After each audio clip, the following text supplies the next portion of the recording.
myself largely to metallurgical systems. Small-scale testing means many things to different people. There's the whole MEMS community, there's the soft material community, lubrication, friction, adhesion, and the whole world of biological systems. So I won't be touching on any of those, and in fact, I won't even touch indentation, except of course that many of the techniques that we use today use indentation platforms.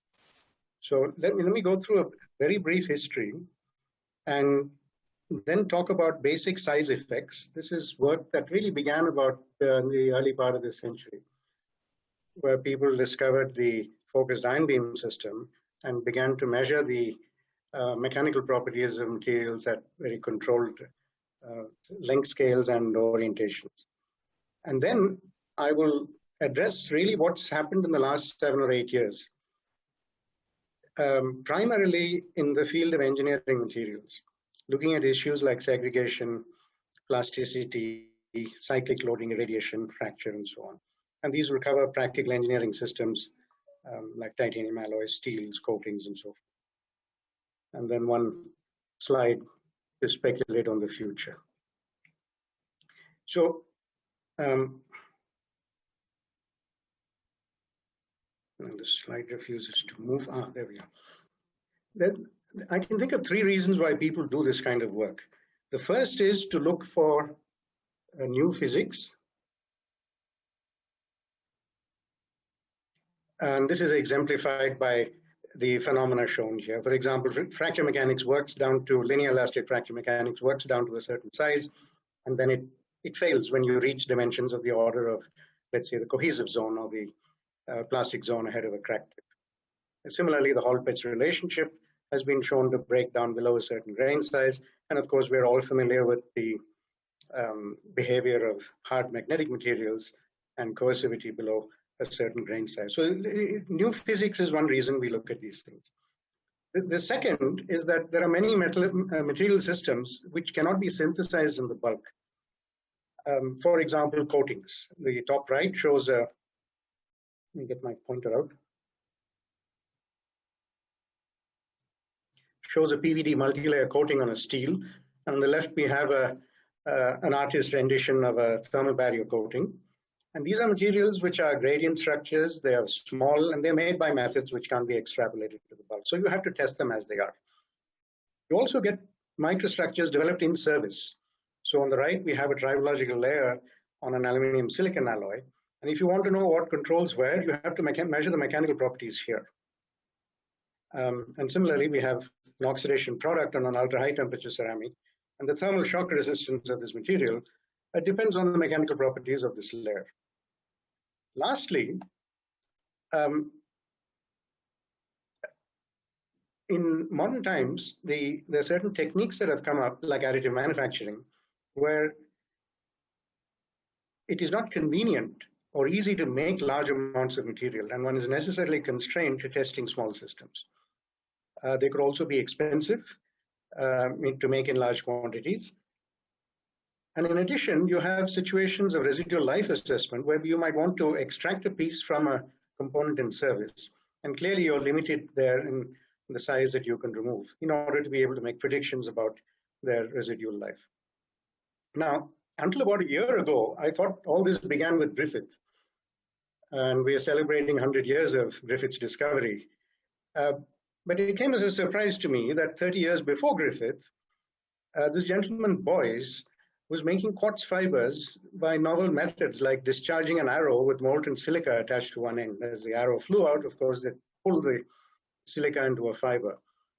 Now, he noted that these fibers have very high strengths, 50 to 80 tons per square inch, and that's about a gigapascal or so.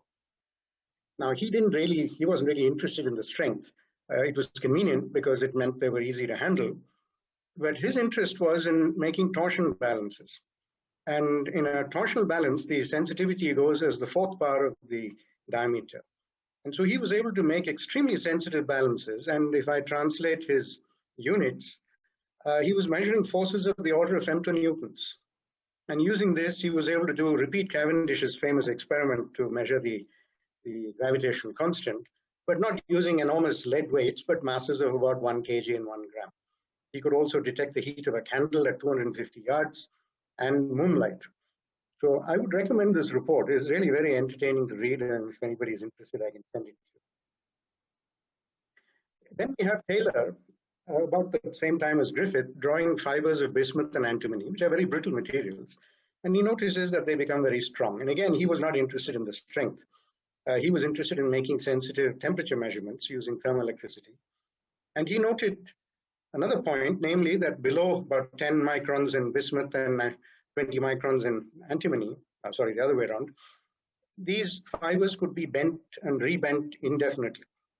That is, they were very good in fatigue as well. And then we fast forward to 1956, where we have the famous experiments of Brenner on whiskers of metals and quartz. So the top two curves here are for iron along different crystallographic orientations, so you have different moduli. And he showed that you have strengths of the order of the theoretical strength. So this is about 11 GPa, and you can also see the nonlinearity in the stress-strain curve as you go to such high stresses. And he also showed that quartz, being more covalently bonded, was more or less linear up to the point of failure. And interestingly, he measured strains, which has always been more difficult than measuring loads, displacements, by using two little pieces of a carbonaceous material, and which is probably the earliest example of an optical extensometer. Now, let's come to basic size effects. This all began, and here are a couple of examples from the early work of Nix and Uchik on gold and molybdenum. So these are focused ion beam machine pillars, and you can see that as the pillar diameter goes down, the strength goes up, and in molybdenum as well. In addition, you have this stepwise behavior. And so it was argued that basically these are dislocation sources. And when one source at this stress gets exhausted, then you have to activate a less favorable source, and it goes on like that. And the existence of such sources and the whole principle of dislocation starvation, I think, was shown very nicely by the experiments done at Isotron with the nickel pillars, I think, where the moment you indent it or compress the pillar, the dislocations all left. Now, in the next 10 or 15 years, and people are still doing it, there was a stampede of measurement of size exponents. In other words, measuring the stress as a function of size and plotting it in a log-log plot. Now, to cut a long story short, it was shown that all these experimental exponents can be rationalized to two terms, one of which is a constant term like a pile stress or a friction stress, and the other is a size-dependent term. So depending on the relative magnitude, you could have an exponent which is practically zero if the pile stress was very high, or if the pile stress is very low, you could have an exponent of -1. And this is shown very nicely in this paper, that all the data basically was above this line of -1. And the scatter in the experiments really precluded your measuring the curvature of these curves. And since the relative importance of friction stress and the size dependence depended on temperature, there developed also the notion of a critical temperature. And above this critical temperature, BCC metals, which tended to have high friction stresses, also increased in their magnitude of the stress exponent and began to get into the FCC metal regime. So in this review, which is I think the first review on this whole topic, the authors remark that the next phase of this activity must be able to take very small samples with great control over the size and location of the test volume in order to be able to combine simulation methods with the experimentally measured properties. So in a sense, we'll see how that project has evolved over time. So the next length scales beyond the size of the sample itself are, of course, internal defects. And here's an example from dislocation densities affecting the yield behavior. And here, these are individual fibers extracted from an aluminum copper alloy. So the fibers are extracted after the alloy is etched away. And you can see that as the dislocation density decreases, there are fewer defects, then the stress increases. And it was also shown that this is just the onset of yield, but when you get to work hardening, then the evolution of geometrically necessary dislocations can change. That's the ratio of the GNDs to the total dislocation density can depend on size. So this can also play a role in determining the evolution of mechanical properties with increasing plastic strength. Now, if you have such very hard and strong materials at small sizes, you see other phenomena. And one of them is shown here, namely the change in dislocation structure in silicon. At large sizes, you get stacking faults, dissociated dislocations. But at very small sizes, you get to perfect dislocations. Now, this is important. The mechanical properties of silicon are not important directly because, I mean, semiconductor devices are not used at very high temperatures or under very high stress. But during the processing, they can be exposed to high temperatures. And this is an example of how dislocations generated due to thermal mismatch can later become an electrical short circuit. And this kind of work has now been repeated on other semiconductors, including 3-5 semiconductors, which are capable of being used at higher temperatures like gallium nitride, aluminum, gallium, arsenide, and so on. And of course, materials like silicon carbide, where you would not be even able to measure any plasticity at room temperature, there's now clear evidence for plastic deformation. In some orientations, they're very hard. You barely get any slip at 20 gigapascals. But other orientations where the resolved shear stress is high, you're able to see slip still at high stresses, 15 and 10 gigapascals. And one is able to record the dislocations in a TEM. You also see examples of plastic deformation so extensive that you can take a little sphere of alumina and just squash it. And you can detect creep in zirconia, and these are two different curves, which where the differences in the amount of hold time at maximum load. And one is able to measure the movement of as few as about 10 dislocations. And so this has also led to new models of toughness. Models of toughness enhancement in small particles due to dislocation shielding mechanisms. Now the next level is to go away from single grains to multiple grains. So naturally the question arises, when does a test approximate the bulk, and when is it sensitive to the number of grains that you have in the polycrystal? This unfortunately is a bit of a mess. I'm showing you two examples on the top. On the left, we have copper, where there appears to be a maximum in the strength as a function of the number of grains, somewhere around 8 to 10 grains. But on the right, we have another set of results from copper and stainless steel, which seems to suggest that the critical number of grains is a function of the grain size itself. So very small grain sizes, you may need 100 grains, and very large grains, you may need fewer. So I think this issue is still unresolved. But using this principle, it has been possible to make microstructures like the one on the left here, where instead of going to nanowires for very high strengths, one can also get it in microwires, nearly 3 orders of magnitude larger, but polycrystalline with a finite small number of grains.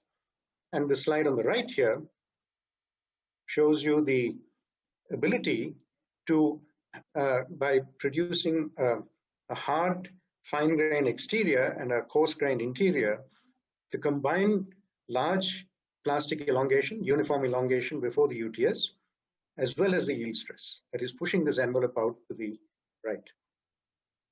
And some of the intricacies here are illustrated here, that there's no size effect in copper beyond about 2 grains if you only look at the initial yield. But if you look at work hardening and UTS, then you reach a plateau, namely a size independent behavior, only after about 25 to 30 grains. Now here's a practical example of where all this may be relevant. In lithium batteries, the failure of the anode due to intercalation stress depends on the yield stress of the metal in very small regions. So these are measured yield stresses, or hardness divided by 3, of lithium as a function of size. So you see this expected increase in the strength at small sizes. There's also a large scatter. So it depends on whether you're taking a piece of lithium bulk metal and cutting it down to a small size, or whether you're removing a piece of lithium which is actually electrodeposited. You get very different properties. So this illustrates the importance of size effects, but taking into account the microstructure of the material which is actually made. We come to segregation now.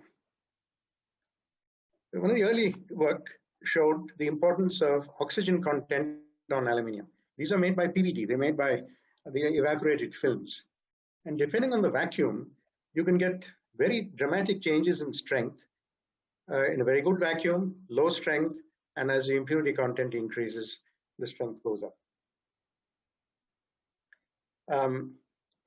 Naturally, impurities introduce another length scale based on the solute pinning distance.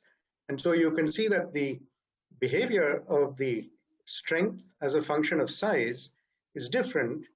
For very pure material, the slope continues, the slope of -1 or -0.8 continues, whereas if you go to either lower purity or cold rolled material where other defects have come in, you start to see a plateau, because here the strength is now limited by the impurity level or the defect level. Hydrogen charging combined with EBSD. So looking at embrittlement due to hydrogen, you can see using EBSD the plastic zone around cracks in an embrittled material and the very different behavior in a pure material where you have much more blunting and more uniform plastic flow.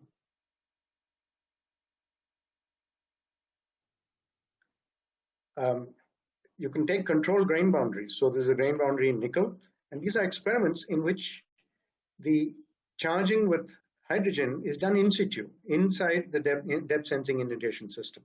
So these are commercial systems, but modified to be able to carry out electrochemistry while measuring the strength. So what you see is that you have one behavior in terms of slip and the load drops and the deformation that you get and the load drops that indicate fracture in pure material, and then with hydrogen, with only sulfur, and then with hydrogen and sulfur. And what you can show is that the synergistic effect of both acts in different ways. The sulfur by segregation to the grain boundary, and hydrogen by segregation to the crack tip. And this the hydrogen embrittlement again has been the subject of numerous studies, and here's one using a synchrotron. So we've gone away from pillars and indentation systems to small scale deformation still, but using a synchrotron where one is able to map strains both elastic and plastic simultaneously during the loading. So this is the evolution of one particular diffraction spot of the hydride as you load and then as you unload. And what this enables you to show is that the hydrides can deform. They're not brittle by definition, and they depend on the orientation of the hydride packet, and they can undergo twinning. Let me now come to cyclic loading. Here are a couple of examples from shape memory alloys. As you know, stents have pretty thin walls. So this is the wall of a stent, is about 70 microns. So here it's obviously relevant to do mechanical tests on small samples. Two illustrations. Here showing that the compression behavior is similar to the bulk, but the tensile behavior of the small system is very different from the bulk. You'll have to read the paper to know more details of why that is so, but clearly this has important implications in being able to extend either bulk behavior to small systems or small scale behavior to bulk systems. On the right, we have the example of a shape memory alloy, which shows very reproducible hysteresis loops. So this is in the first year, the second year, third year, and so on, over thousands of cycles. Implication, these can be used as dampers for MEMS devices. Fatigue in small scale throws up information that you simply don't get at the large scale. And here are two examples of what you can see. On the right, so this is a TM sample which is being pulled. And what you have on the right is an illustration of grain growth accompanying the severe plastic deformation ahead of the crack tip as the crack proceeds. So of course, the TEM samples, the grains are very fine, and be careful before extrapolating to bulk material. The other is the ability to measure extremely small growth rates. So these crack velocity measurements done in situ in a TEM correspond to something very close to threshold, or maybe even lower than conventional threshold. This is a few peak meters per cycle. So I think this offers an opportunity to be able to examine issues relating to threshold, which those of you who work in fatigue will realize is still a very contentious issue. And here's an example of using synchrotrons to study fatigue, in situ deformation. And what you see on the bottom right is that this is a strain map. So by looking at the diffraction spot, you can distinguish plastic deformation and broadening from elastic strain and therefore stress due to the change in the Bragg angle. And that allows you to establish here that it is the increase in the elastic strain in the matrix near twins that lead to crack nucleation. Let me now show you a few slides on plasticity and load transfer. This is this is an activity which many people are engaged in, namely combining crystal plasticity and other models of plastic deformation to be able to predict the stress strain response of complex materials, knowing the response of the individual constituents. So here's an example in titanium of, so this is a load displacement curve where EBSD patterns have been acquired at different positions. This is the cantilever, and you can see twins nucleating here.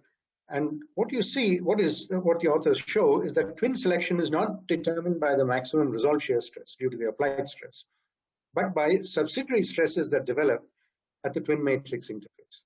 That is what determines the eventual orientation of the twin. A few more examples. This is quite cute. These are omega variants in a titanium alloy. And so you see the pillar being deformed here.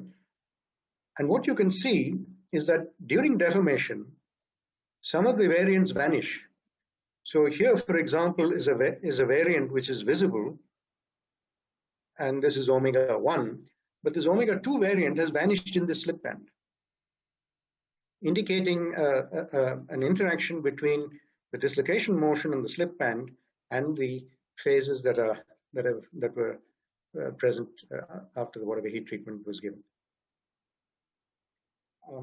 Extracting in a multi-phase alloy, extracting pillars of individual components is obviously an important part. And in dwell fatigue, one wants to know, for example, in an alpha-beta titanium alloy, what is the constitutive behavior of the alpha? So this is an example of determining strain rate sensitivity for different types of slip, base slip, and prism slip, which of course you can do because you can pick the orientation and machine the sample as per your requirement. Another example of slip transfer between alpha and beta. So the alpha prism plane is more or less the same in both samples, but the beta in the right-hand grain, in the right-hand pillar is vertical, whereas in the left-hand pillar is horizontal. So one is able to distinguish between the stress strain behavior, and in this case, the stress relaxation behavior, in these two situations. And this is a particularly nice one. It's a bit complicated, so I think it is best to just read the conclusion here. Again, an alpha-beta titanium alloy using synchrotron radiation, they show that there is a phase transformation between alpha to beta in the very early elastic stages. So the sample is still macroscopically elastic. And these appear to be triggered by stresses induced by the elastic anisotropy in the alpha. So different orientations of the alpha have different elastic strains, and that triggers compensating stresses which lead to the transformation. So a couple of examples of where crystal plasticity is being used. So this is a multi-phase steel, a ferritic martensitic steel. And what the authors show here, so this is a fit that they get to the stress strain curve of these pillars, which have been done in different orientations. And what they show is that you can get this fit only if you use non-Schmidt laws. In other words, it is not just the maximum resolved shear stress. You have to use a full stress tensor Presumably, there are non-deviatory components which influence plastic flow, which is known in BCC metals. Now, before you believe all this, I should tell you there's another paper which says it doesn't work. These are still areas in which people are finding different things depending on what they study, what materials they study. Here's an example in fatigue. So here we combine micro DIC using extremely fine silica particles to get overall strain measurements, and then use high resolution EBSD to determine stresses. So what they show here is, this is after one cycle, 10 to the 7, 10 to the 8, and I think near failure, about 6 times 10 to the 8 cycles.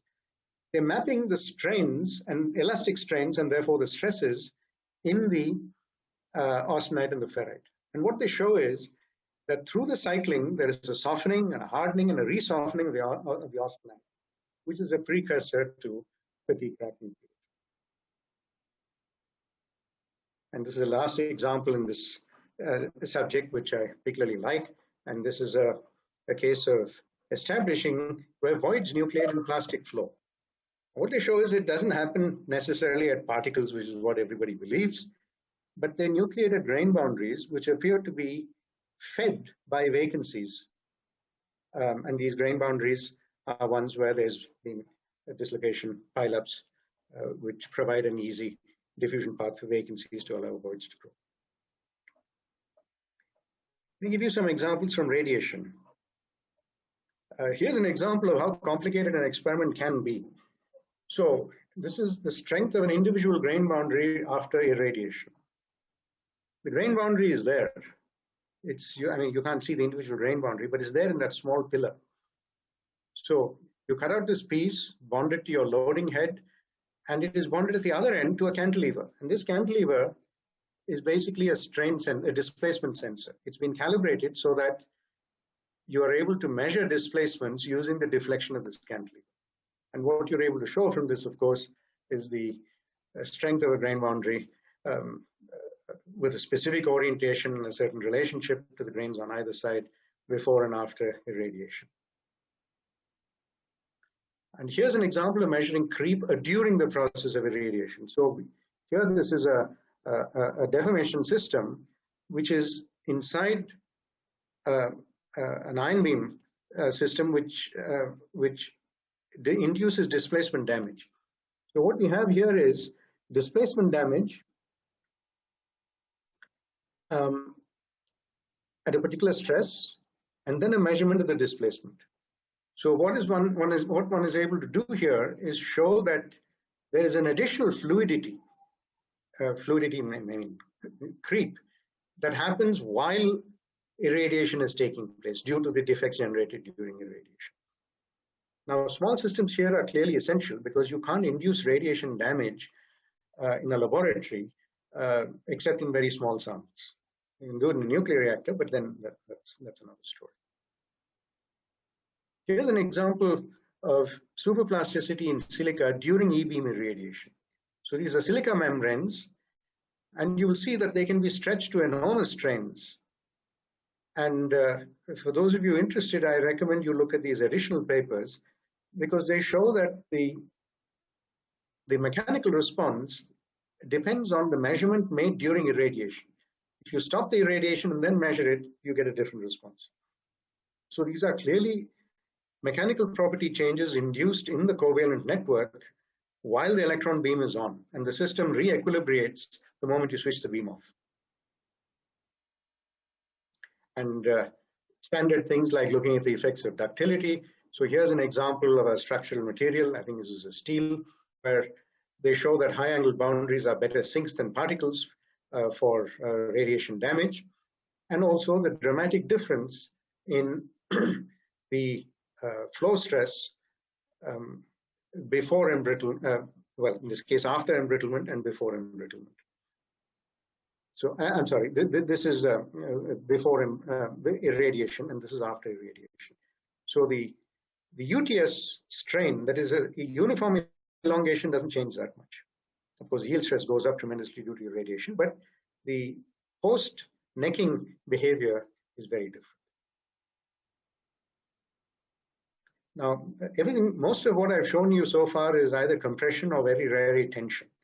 But evidently, you can adapt these methods by displacing the top and the bottom to do shear. So here's an example of where the load would be applied along this line, but is applied through this platen here and this platen at the bottom. So the grain boundary at the boundary here is subjected to shear. If you arrange it, you can make sure that whatever bending that comes along with this is negligible. So one is able to measure the shear strength now of interfaces and grain boundaries as a function of size. And here's an example of where it's been used to measure the sliding stress for the fiber matrix interface in a silicon carbide composite.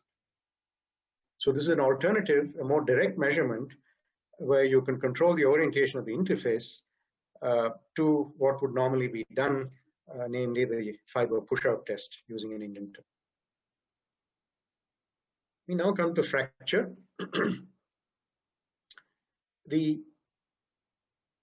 We've seen that samples become stronger, and therefore the brittle fracture that you see in large pillars of silicon gives way to plastic deformation at small sizes. It's interesting to note that if you look at the mechanisms here, namely that you initiate dislocations, and generally they begin at the corners or near the platen surface, and these dislocation pileups are the ones that nucleate a crack. This is very similar to the early models of Stroh and others, and Cottrell and so on, where such models were invoked for fracture in steels. The only difference is that the size of the pileup here is dictated by the pillar size, whereas in the case of steels, it was dictated by the grain size. Now, it's very important to be confident. So the strength measurements are one thing, but toughness measurements are, you get material properties, and it's important to have confidence that the techniques are valid. And of course, there are no ASTM standards for many of these tests. And so here's an example of one well-studied material, in this case silicon, being tested by a number of methods: single cantilevers, clamp beam, compression bending, and so on, and revealing more or less the same fracture toughness, which gives us confidence in the methods used for measurement and also in the focused ion beam machining used for making notches. And so using such methods, people have measured R curves over extremely small distances. So basically, you're exploiting the sensitivity of these depth sensing indentation systems to measure R curves over a distance of about a micron. And this material here is what's called stishovite. It's a crystalline form of silica at high pressure and metastable. So it's coming some meteorite or something. And so it is metastable, and ahead of the crack tip, it behaves like zirconia. It transforms to an amorphous state with an increase in volume, and that is what leads to this toughening. And you can also do very highly controlled experiments on grain boundaries, and this is shown for silicon carbide bicrystals. Very difficult experiments to do, wedge loading and looking at stable crack propagation with different boundaries, look at segregation, boundary orientation, and so on. The sensitivity also allows you to map things like the ductile brittle transition. So in bulk measurements, the behavior of silicon was assumed to be brittle up to about 700, but using such sensitive geometries, it has been possible to show that the toughness actually starts to increase around 300, very limited plasticity, and before reaching what you would call macroscopic plastic flow. Now, in small systems, you run into the issue of the old familiar problem of plane stress and plane strain. And so everybody who studied fracture knows the problem of plane strain fracture toughness requiring large samples and getting increases in toughness as you go to small samples. And this toughness will also drop as you go to extremely small samples. So there's sort of a maximum here, which is shown over here. Except that this maximum may be at a few millimeters in steel. This maximum is at a few micrometers. In a in a copper, because the grain size is very much finer and the copper is much stronger. So you see similar effects, and the need to recognize these effects is illustrated in the next slide here, where experiments have been done with multi-layers. So the multi-layers are with an amorphous copper zirconium alloy, and the alternate metal is either silver, which is soft, or molybdenum, which is somewhat brittle. So depending on the width of the cantilever, so this is not the thickness of the sample, it's the width of the cantilever, you can either get a rising toughness or a dropping toughness, indicating that you're on different parts of this toughness maximum. Again, very sensitive measurements of semiconductor circuits. Here's an example of a fracture toughness geometry. This is the 4-point bend geometry, which was originally done by Carl Ambides long back for bulk samples, now adapted for very small interfaces of very small width.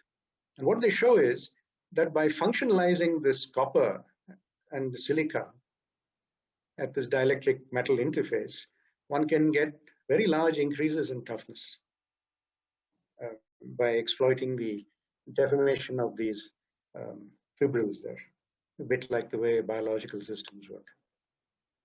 And this ability to monitor plastic zones clearly extends if you do high resolution EBSD to be able to measure stresses and to be able to monitor dislocation densities as you carry out a fracture test, in this case a cantilever, I think, of nickel.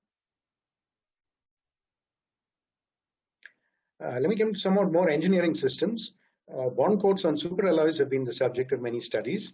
Here's one of the early work showing, and these are tension experiments. So the microstructure of this material is not homogeneous. This is a gradient. So this is the bottom of the coating, and this is the top of the coating, looking at it in cross section. So if one tests the whole coating, one can show that it's more or less brittle up to 500, and then you start to see plastic deformation. It has also been shown that this transition from more or less no plastic deformation to significant plastic flow is a function of strain rate by doing experiments like this, but at different strain rates. And if you want to get even deeper, you can make measurements at individual layers. And that's shown here, where you have a beam extracted from one of these layers and a stable fracture induced that allows you to measure toughness and R curves at such high spatial resolution. Another example from thermal barrier coatings. So this is an example of a thermal barrier here, where one is looking at crack propagation in the plane of the coating, not across, but in the plane. So these have been bonded with epoxy to these two grips, and then wedge loaded with a silicon nitride wedge. And what you can see is that a particular type of coating with a certain microstructure, which is shown over here, shows very significant R curve behavior due to the pullout of these splats and from the I mean, it behaves a bit like a fiber reinforced composite.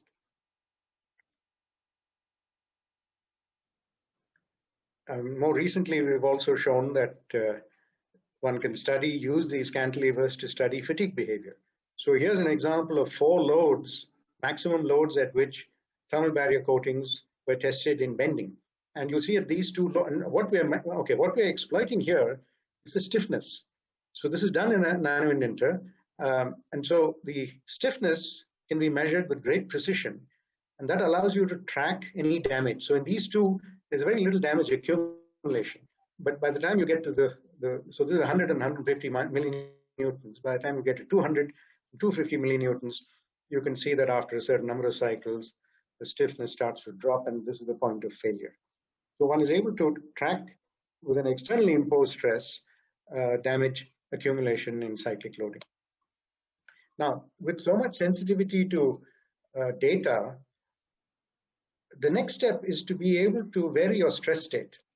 Now, I'm making it seem as though it was a plan, but really we discovered this by accident, that if you have a gradient stress state, then you get multiple strain stress information from the same test. So this is an example of a cantilever in Powell creep, And when this cantilever creeps, different portions of the cantilever are at different stresses. So you get, if you look at the left curve figure here, you can see that there are multiple creep curves that you extract from the same sample. So you can build up an entire creep plot from just one test. And this allows, such tests have allowed size measurements to also be size effects to be explored. This is in commercially pure aluminium. So the bulk data on this curve, whether it's compression or tension or bending. But when you get to very small uniaxial samples, you get a softening. The creep rate goes up. On the other hand, if you do it in bending, small samples, the creep rate comes down. So in a sense, the effects of size are dominated by one factor in uniaxial deformation and by a completely different factor in deformation like bending, where there are strain gradients. So a few examples which are fun. Here's one about railway lines. How do railway lines wear? You would have thought they'd figured it out by now, but no. Here's a thing called a white etching layer. I mean, if you use terminology like this, it's clear that nobody knows what it has. But this is the material. So this is a cross-section of a railway line. And this is the material in the top 100 to 150 microns. It's a severely deformed pearlite. And samples extracted from here in cantilever tests and measuring fracture toughness have shown that the fatigue cracks which tend to nucleate at the boundary between this layer and the substrate come about because this material has a toughness which is very low. It's a toughness which is comparable to that of severely deformed pearlitic wires. The next example is even more interesting. You might have wondered, why do shaving blades wear? They're only shaving your skin, which isn't terribly hard. And I think we've all thought about this at some point or another. When I got into coatings, we were hired by a company to tell us why titanium nitride coatings on steel were worn away by cotton or silk or fibers, because they were used in knives for cutting these materials. Fibers traveling at tens or hundreds of meters per, tens of meters per second. What these authors show through very careful measurements, so this is basically an in-situ hair cutting machine, if you like, where so this is the hair, this is the blade, and this is the hair, and the blade is moving through the hair. And what you will see at the end of this process is two little chips on the blade. And the chips come about because what the hair is inducing, of course, it's not indenting the blade, it's much too soft, but it's bending. And so if you look at the martensitic structure of the steel, you have discontinuities, you have roughness, you have surfaces, grain boundaries coming to the surface like that. And depending on where the hair is impacting the surface, the tendency for such cracks to propagate increases. And that is what this paper seeks to show. Very nice. Now, field effects on deformation are another very interesting and I think understudied area of research. And here are two examples, one using magnetic fields to drive a crack. So in addition to the applied stress, you have Lorentz forces from a magnetic field which allow you to propagate cracks in different ways. And secondly, we have grain boundary sliding or interfacial sliding due to applied stress coupled to a current. And the interesting part is that the current can either increase or decrease the rate of sliding due to stress in the direction.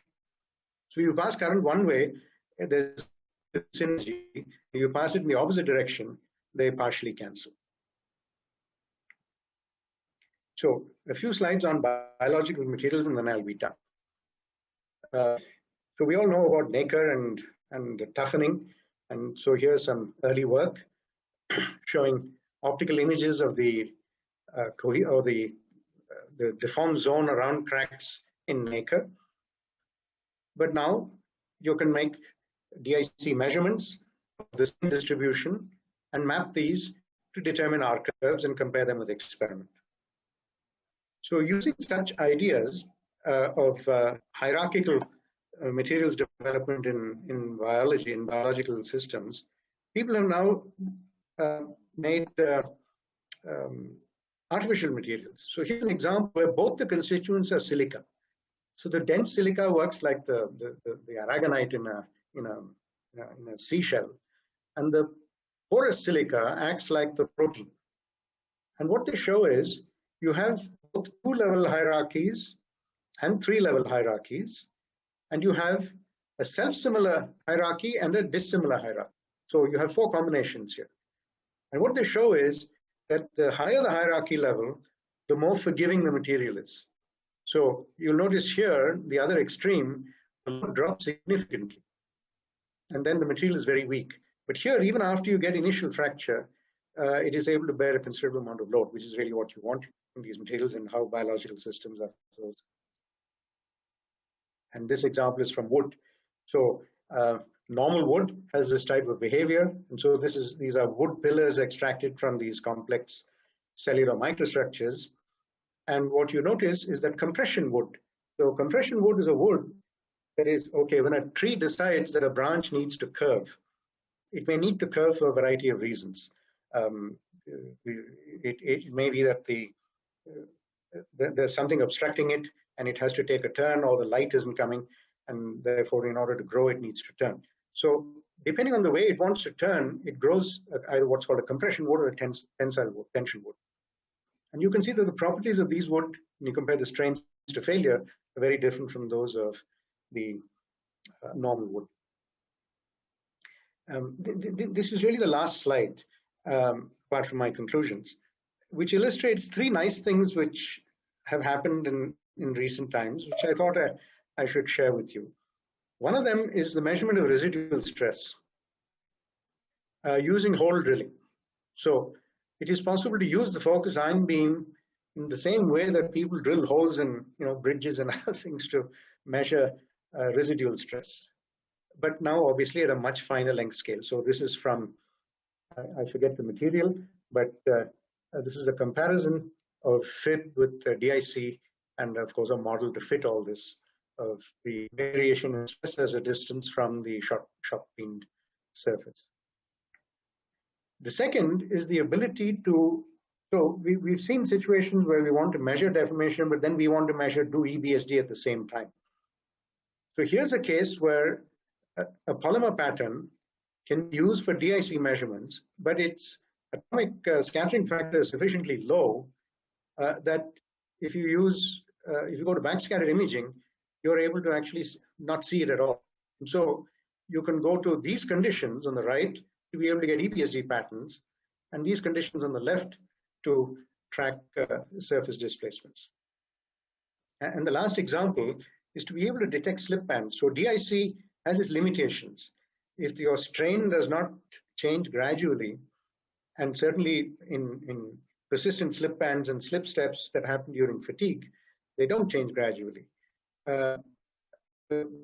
What the authors show here is that DIC itself as a technique needs to be modified by the use of other functions in order to more efficiently the actual strain localized at a particular slip band. So I've come to the end. So if I look at what we are going to be doing, this integration of in-situ strain measurements,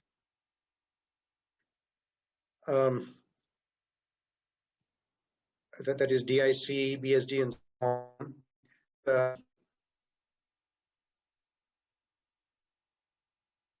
With mechanical tests and information plasticity models, this is something that is going to become more and more common. And in the process, I think we have to relook at, I hesitate to say machine learning, but one has to think of ways in which, having generated such huge volumes of data, one finds ways of analyzing them. Environmental influences, I think this is understudied. The effect of hydrogens, stress corrosion cracking, radiation, and of course, cyclic fatigue. Field effect, definitely understudied.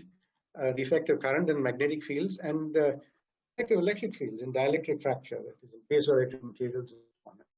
So opportunity for scale testing to be able to combine direct observation with the application of fields in combination with applied stress. And finally, of course, high temperatures. So many of these techniques are easy to apply when temperatures are low, you're sitting at room temperature, but measuring strains at high temperature involves dealing with drift. Doing DIC at high temperatures means having stable patterns which don't degrade over minutes or hours. And I think these will continue to be challenges.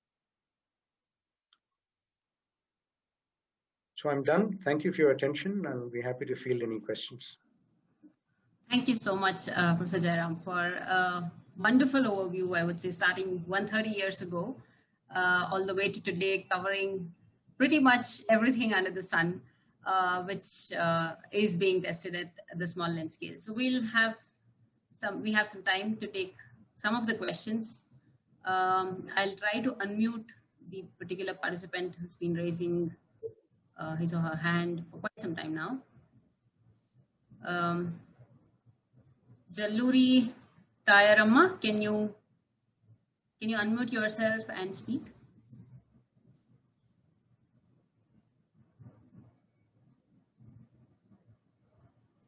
I think she's written the question. Can we incorporate? Okay, oh, it's disappeared. It came briefly and then it went. I will read it out. If we can see.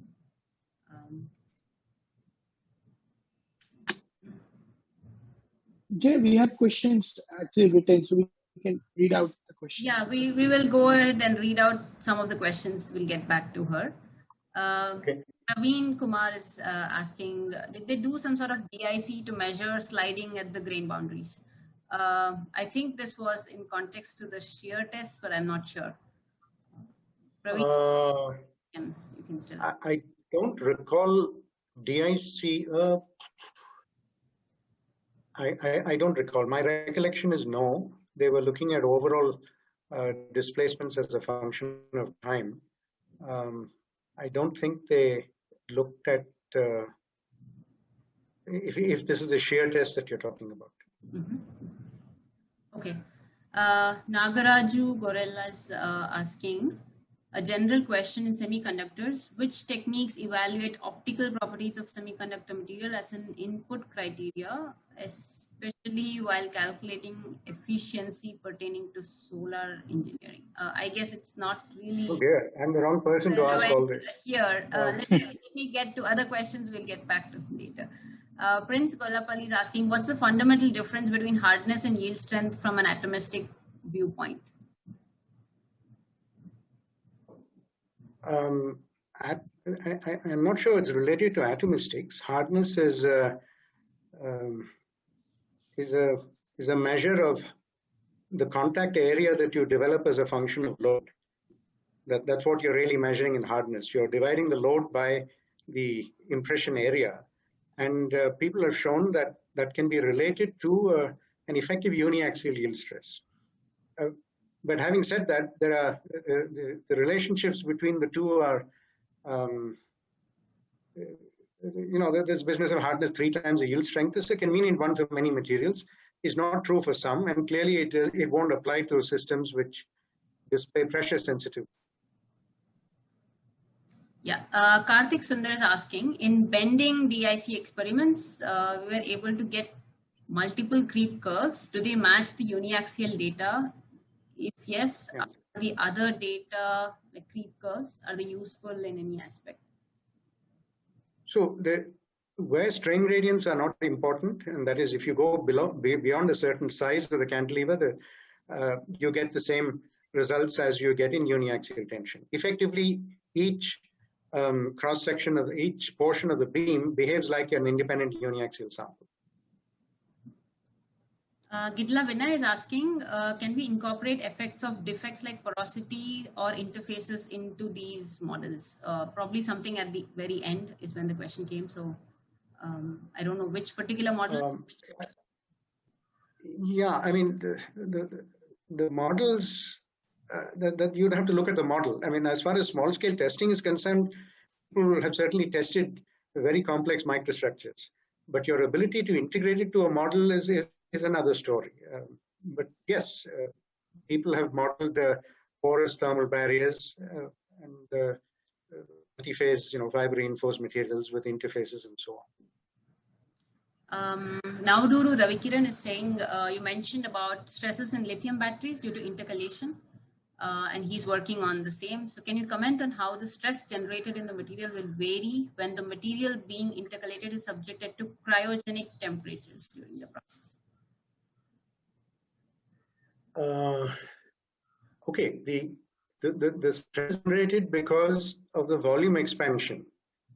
The host for the lithium, whether it's graphite or silicon or whatever, lattice expands and contracts as the lithium, intercalates or deintercalates. If you go to low temperatures during the intercalation, if that is the question, then it would depend on the yield stress of lithium at those temperatures. So you would then have to measure the flow properties of lithium at those temperatures to know what effect it would have on the response during intercalation. If it's a post facto reduction in temperature after the lithium has been deposited, then you're looking. I don't know if I answered the question, but I wasn't quite sure where he was coming from. So Vivek Kumar Sahu is asking, how do dislocations play a role on void generation at interfaces, and what would be the effect of junctions such as triple junctions and boundaries in ductile metals? Yeah, I'm not holding a brief for those authors who said that. I'm just pointing out that small scale testing can be used to shed light on some of these things. What they found was that when they looked at voids created during plastic deformation, our textbooks tell us that they form at particles, and then the voids grow and they link up and so on. They point out in this particular case, the voids that grew, the voids were there all over the place, but the ones that grew were the ones associated with dislocation pileups at grain boundaries. So their inference was that these subgrain boundaries or high angle boundaries, whatever they were, served as routes for vacancies to diffuse. That was the inference drawn. We'll try to take a couple of more questions. There are tons of them, but I request Jairam to actually go and reply to each of the panelists if it's possible after his talk, if he can stay back for some time, but I'll read out some of the questions. Pradipta Ghosh is asking, strains can be measured by DIC, but how do you calculate the stress during creep under bending conditions? Do you have prior information of the constitutive relation? If you're doing high resolution EBSD, then you are measuring elastic strains. Or synchrotrons, you're measuring elastic strains. If you're doing creep, I mean, it depends. We are not measuring elastic strains, so we rely on a model which predicts a certain stress distribution, and of course you have to validate that model. So if you know, in this particular case, if you have power law creep, it turns out that the stress distribution is uniquely determined by the power law exponent. So instead of a linear stress across the cross section of the beam, you get a non-linear distribution of stress. Ishwar K is asking, nucleation of the twin variants from interface is interesting. Is this size dependent? People have seen double twins in magnesium in polycrystalline samples. Yeah, it could well be. See, when people do pillar experiments, they often take one particular pillar size, and there may be small variations, but you don't normally do pillars of 1 micron and 10 microns. So it's certainly possible that there are size effects. So the extrapolation of these experiments for the bulk is still an open question. Okay, one more question on shear tests by Ihor Radchenko. For the interface grain boundary shear tests, are the results different in pillar compression with inclined interface and in the pure shear geometry? Yeah, I think that I cannot remember what that paper found, but clearly one of the things you can do is change the ratio of normal stress to shear stress by changing the angle of inclination. So almost certainly, I would say it should have an effect, because in a sense you're combining shear with a compression, and if there's any sort of a Coulomb type of friction, then it should be more difficult to shear with a large compressor. Okay, for lack of time, I would apologize to all the other people who have been asking questions, and like I said, I request Professor Jairam to take some time to answer them, probably by chat. Thank you.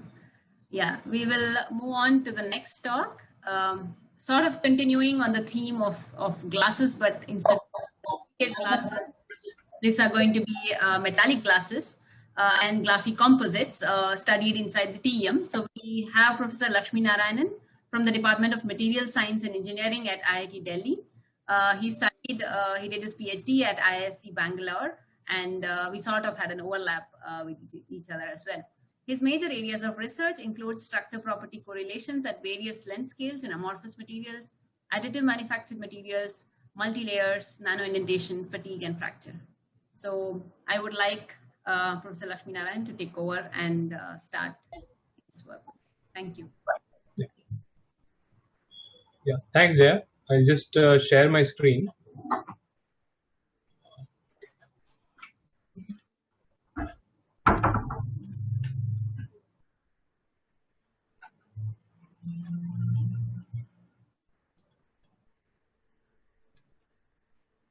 Is it visible now? Yes, good to go. It's really good that we had a couple of very interesting talks which covered a lot of, I mean, at least Professor Vikram Jairam covered many aspects of in-situ testing and the tools that are used. So I will now focus on certain things that are slightly different in terms of, if you look at crystalline materials, you typically are involved in understanding dislocations, and we will of course talk about them as well. But my use, especially because I love to work on metallic glasses, for this particular tool was to try to understand certain phenomena in them. And most of the work that I conducted this was as an exchange visiting scientist when I was in Xi'an. I think even Jaya has been there. So I'll just talk about this, some of the ideas, and in fact I'll just point out two works, two important pieces of study that I was able to essentially look at, and we were able to understand some aspects of glass physics as we went through with the process. So before we really step into the actual research component, I just want to give a brief idea about bulk metallic glasses. It's always good to introduce a topic. It's not a fairly common topic because not a lot of people work on metallic glasses as such, because they are relatively unknown and little difficult to form, especially in the bulk form. Although the name bulk is attached to it, it's slightly difficult to make these metallic glasses, mainly because if you start to cool a liquid and you essentially, when you keep reducing the temperature, you see that there is a huge decrease in the volume, and then you form a crystalline material. So that's because your most metals are, they are more favorable to form a crystalline material. However, if your cooling rate is fast enough and your melt viscosity is high enough, you can actually go to the glassy state. And depending on how fast you cool, you can have a different structure of this glass. And in between, of course, in the interim when it is cooling down, you have the supercooled liquid. And glass has been defined in a very kinetic sense. Essentially, they talk about the change in viscosity. And the other parameter they usually talk about is the glass transition temperature. So this is a general idea of glasses. But when it comes to metals, it's a little more complicated, because most metals, as you see, they form, they have a grain structure. For example, in this case, you can clearly see a very organized and long-range ordered motifs or atoms are joined together, and they are separated by a grain boundary. So you have different orientations across these boundaries, which also, these grain boundaries, of course, have certain disorder, but they don't extend to long range. However, when you see metallic glasses, what you really do is monatomic systems in the glassy form. You add several constituents, it becomes a sort of a chaotic system. And a lot of you would have heard of things like high entropy alloys, where they add several constituents, and sometimes it leads to very interesting results and sometimes bizarre as well.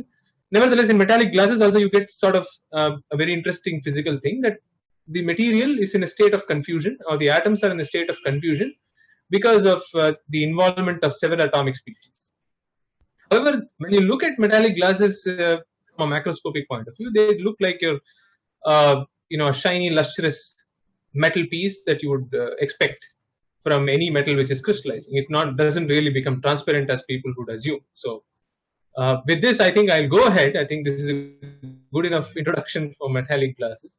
And the reason why we look at metallic glasses is that if you compare the yield stress or the yield strength of steel and the yield strength, if you look at the yield strain, it's about 400 MPa, and then your yield strain is about 0.2, and then you say that steel is a good engineering material, and if you want to really go for better engineering material, can I get something like that? And then bulk metallic glasses have, at least when they were made in the bulk form, they promised that a much higher strength as well as a very nice strain to start yielding. So that was one of the most attractive things about bulk metallic glasses.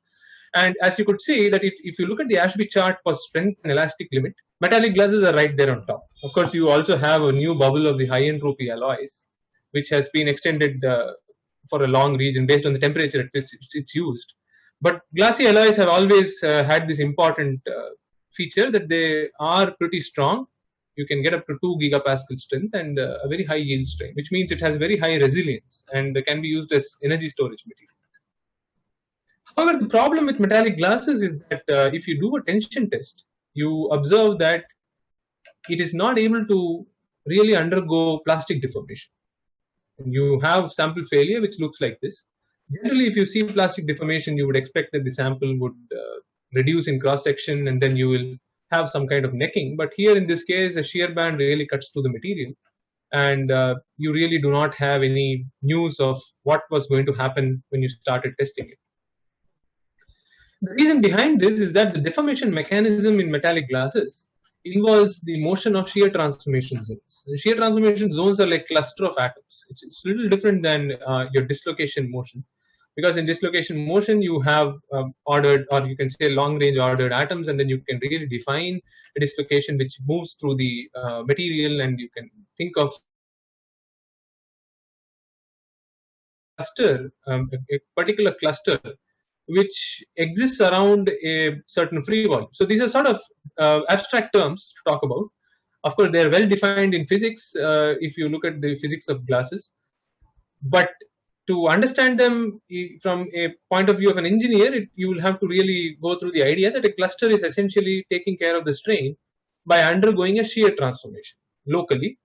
And then the shear transformation essentially propagates over long distances and results in a macroscopic shear band. And this macroscopic shear band is nothing but your strain localizing. All your strain, essentially all the strain you have put in the material, is going to localize within this particular band, and that is going to lead to several of these features or offsets that form on the surfaces of the material. And if you see in compression, you're able to see this very well, but in tension what really happens is these bands actually cut through the material and you have failure. You essentially have failure the moment it yields. But in compression, you can have a scenario where you have very good plastic, not very good, you could say that about 6 to 7% strain in compression before it fails. And the reason you have this is because in compression, your shear bands essentially are stable. They don't really let a crack nucleate within them, and they are able to take a lot of strain. This can also be seen in bending, because in bending, although you have a tension and a compression side, it's obviously a slightly more stable configuration than in a tension test. So if we come down to the submicron scale testing of these materials, that's the interesting part, because we want to see what happens to metallic glasses when we go to the submicron scale or even nanoscale. Okay, that is the basic idea. And what we generally do is we use this tool, that Hysitron tool. I think it's quite popular now. This was the tool which was there in Xi'an Jiaotong University where I was working. Very nice a tool where you can actually fit in an indenter on the tensile or the TEM holder, And after essentially using this ion beam milling, you can make very neat samples that look like tensile samples, very small samples. And of course, the scale bar here, it's unfortunately I didn't modify this. It's in about a micron.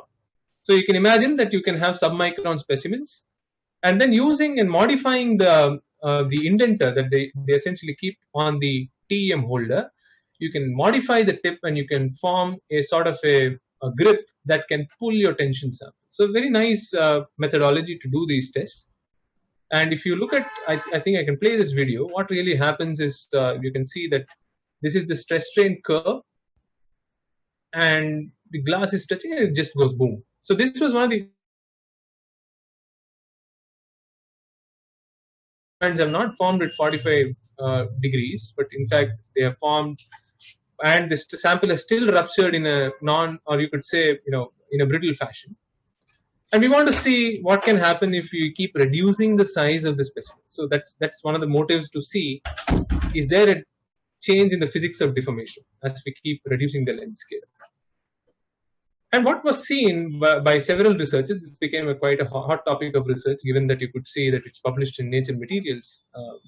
The people started looking at size reduction, and they saw that because metals generally, if you see crystalline metals, they show that smaller is stronger because of defect starvation and all these kinds of principles.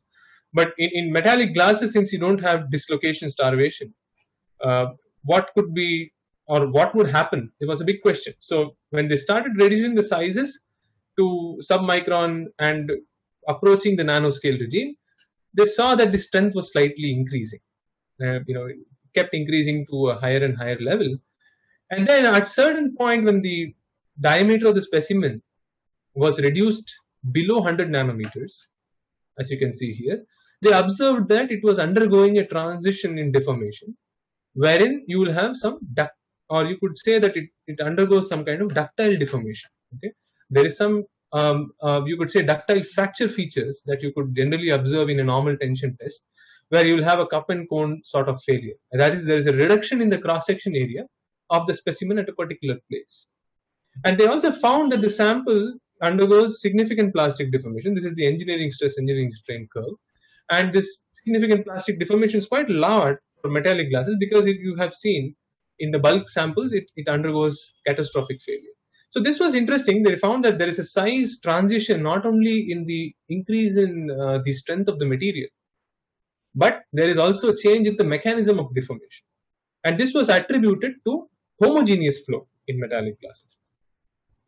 Now, my question, because I wanted to move ahead of this, was to ask, we can do these tension tests, but what will happen if we go and put a notch? What will happen? Is there going to be some kind of a difference in the transition of deformation? What are the length scales that we are going to worry about? So notches, what they really do is they introduce something called constraints. So I'll just go through the process a little bit to get to the physics. It's a sort of a rough or a back of the envelope sketch of what really happens when you put in a notch. So if you consider a small bar named as A, and you apply the stress sigma 1. So if you want to calculate the maximum shear stress in this, you essentially look at sigma 1 minus sigma 3 divided by 2. Of course, if it's in 3D, that's what you would do, and 2D, it's sigma 1 minus sigma 2 here. Big bars, and you essentially, if you say that all of these are a continuous material, what really happens is that when you apply a stress sigma 1, the B would want to contract, but the other two large bodies which are stuck to B, they will not want to contract as much. So they will apply a stress which is opposing this contraction of B, and that will result in some kind of a constraint. Okay, and this constraint will lead to a stress sigma 3, which will essentially decrease the shear stress that actually B is facing. So this, when you consider plasticity, this is the constraint B is actually undergoing. It's actually facing some kind of a constraint. We need to increase the stress for plasticity to proceed. So that's the idea of how it is. If you need to increase the applied stress, or sigma 1, for plasticity to proceed. Now there can be two situations. One is that the material inherently has the ability to undergo plastic deformation, and there are some cases when the material does not want to undergo plastic deformation, especially in the case of ceramics. See that they generally are prone to undergo cavitation because the cavitation stress is generally lower in the case of ceramics. So there can be two different kinds of behavior. When you put in a notch, the strength of this notch ligament can actually be much higher than that of the material itself. Or you could have a material which is very notch sensitive and it breaks. You just have that the strength is much lower and it cannot handle the triaxiality at that particular ligament. So that's what we wanted to see. So what would happen in BMGs when you put in notches? So we went with FIB. We made in very nice notches, and here the radius and the width of this notch essentially is the same. That's what we tried with, and we tried to vary the thickness a bit.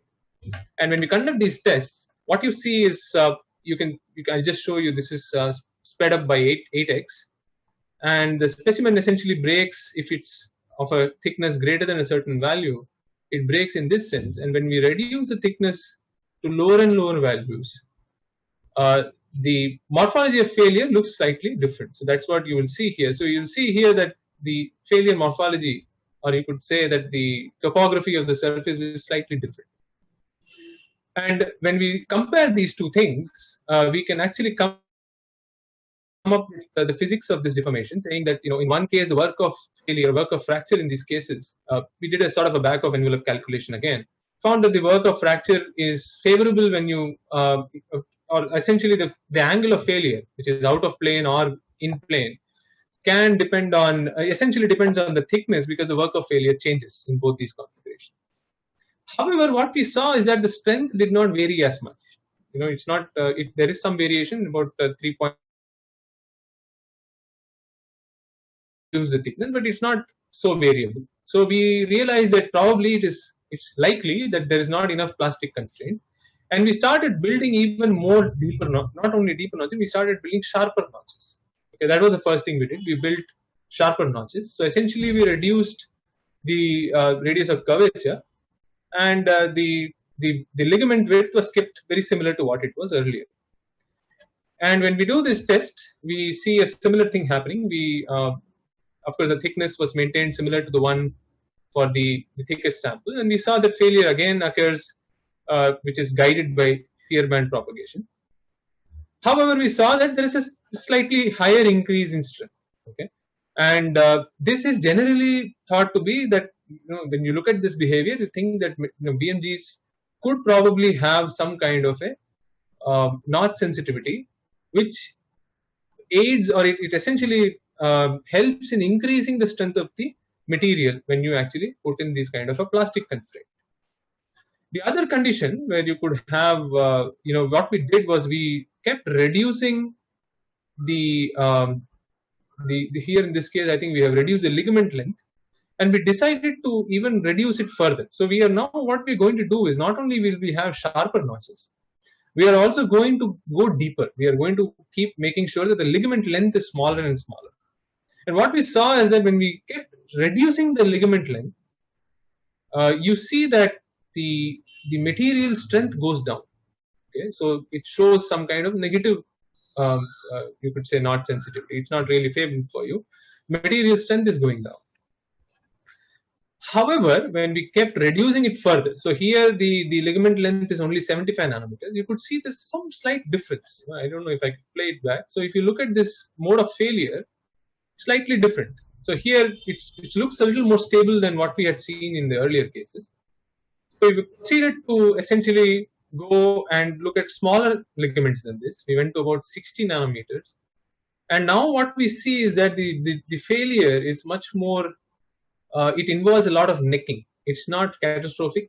It involves necking to almost a point, and the material fails. So with increasing plastic constraint, what we really observe is that we are able to actually change the mode of deformation. Now, this occurs at a different length scale than what we saw in uniaxial tests on perfect specimens, not without any notches.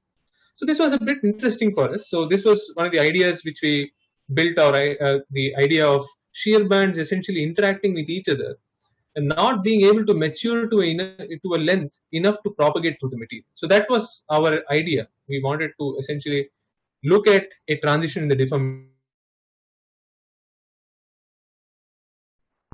Moving on, the second problem we wanted to look at was the deformation of bulk metallic glass composite. So this was this is a new feature. This is essentially metallic glass 2.0, if you want to put it that way. And here the idea was that we want to essentially improve the ductility of BMGs. We saw that it has low tensile ductility in uniaxial tension in the macro scale. So how are we going to tackle this? And if you look at the Ashby chart again, and this time it's an updated one, where we have high entropy alloys as well.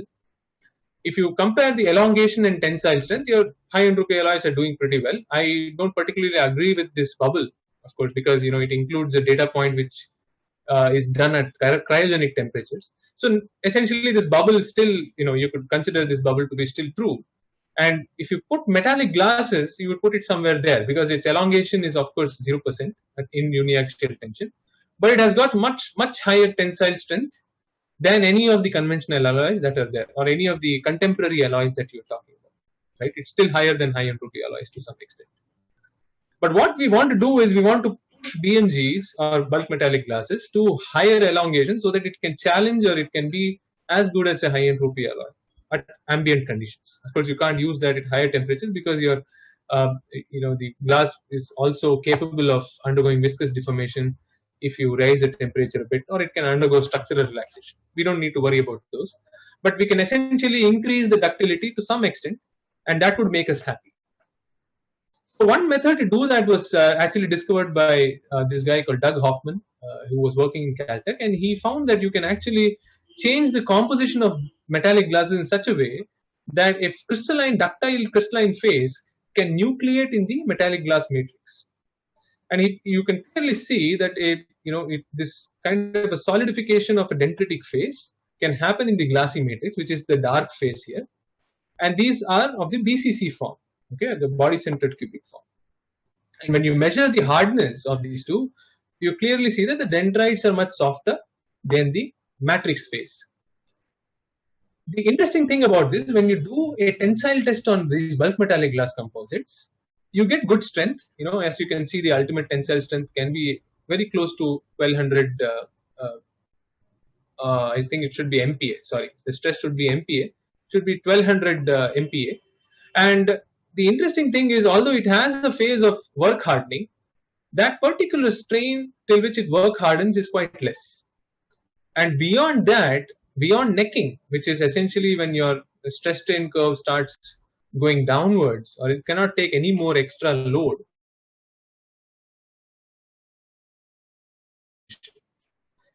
and your material essentially looks like this. When you look at the bulk metallic glass composites, it undergoes this necking, which is reduction in cross-section area at a particular location, but it's not as unstable as you would expect. There is a significant amount of post-yield, post-necking elongation, but a very, very short region of work hardening. So we want to understand why there is a very small region of work hardening and there is a much larger region of necking, right? So these are the questions that you can ask. So what we try to do is we now want to look at the individual properties of the faces. So we used FIB milling to cut out samples from each of these places. As you can see, we have marked it. We used FIB to cut out, let's say, fully crystalline, fully amorphous, and an amorphous crystalline sample. So these were the 3 samples that we extracted using FIB. So they look very nice. You could see that these are the images, the tensile samples. And what we do next is we do these tension tests on these specimens. So this is a fully crystalline sample, and I have sped this test up. And after a certain point, the material starts undergoing plastic deformation. So this is the dendrite. So this is the crystalline dendrite, and you can see that the material fails. Also very similar, you form a slip band, and this material fails along this. And if you want to track the deformation, essentially at a certain point of strain of 2.2%, we see that a slip band or dislocations actually start from one corner of the crystal where there is some stress concentration. And there are the slip bands which actually form in the sample. You can see these as they have been marked. There is an offset, which is a second offset which also formed, but not very clearly visible. But the main offset essentially piles up a lot of strain, or strain localization occurs along that, and the material fails. And the reason behind this is because this is a DCC phase, so it tends to undergo planar slip, which means that if a dislocation is nucleated, which might take a lot of stress, that's why it has reasonably high amount of strength. It starts traveling on a slip plane, but you are not able to activate slip on other planes. So this crystal is particularly oriented for this particular slip to occur, right? And the dislocations can easily exit the crystals because they can travel to one end of the specimen to the other fairly quickly, and that creates a shear offset, which will concentrate stress further or strains further, and the specimen will only deform along that direction. So what you have is here again a case where the material does not exhibit very good ductility, or you could say that it undergoes no reduction in cross section area, but strain localizes and fails in a particular manner. BMGs, we also looked at the deformation of the fully amorphous phase just to confirm that there's no naughty business going on with this material. We see failure occurs at about 5% strain. You might think that these are pretty high values of strain, but when we look at the next phase, where we are going to look at the combination of an amorphous and crystalline phase, where the amorphous phase is essentially thinner than the crystalline phase, what really happens is the following. You can see the pictures where you can see that the sample is extending, and after a certain point of time, there's certain very interesting things start appearing in the crystal. And initially, we all thought that these are something like twins. Very, very interesting features like these can look like twins. We were not very sure what is happening. But the interesting thing is that the materials are able to undergo significant reduction in cross-section area, followed by the material failing.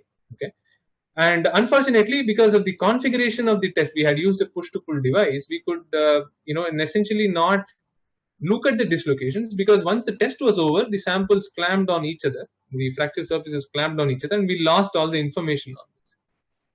Nevertheless, we were able to take snapshots at different times, and we saw that you have a formation of a diffused band, which is probably dislocations loop traveling along a slip plane, and then just perpendicular to that, you have bands which are forming, and you have several of these features forming until a shear offset forms in the amorphous phase. The amorphous phase is on the right, essentially. And once the shear band or the shear offset on the amorphous phase starts growing, you will have a crack which forms. But till then, you can see that the strain can actually be as high as 12.4%. So that is essentially the kind of strain you can actually reach when you deform the specimen, which is much, much higher than what you had seen in the single crystalline, or you can say submicron single crystalline specimen, as well as the metallic glass. And one wants to understand what these bands are. So that was the question that we were fed up with. In fact, even 2 years back, we had no answers. We were postulating several ideas where there was some kind of a geometrically necessary twins, or whether these are really dislocations. We were not really sure. So what we wanted to do was we wanted to do this test again. Fairly difficult, because milling a sample with the amorphous and crystalline phase proves to be very difficult. Typically making these samples actually takes you a month or so.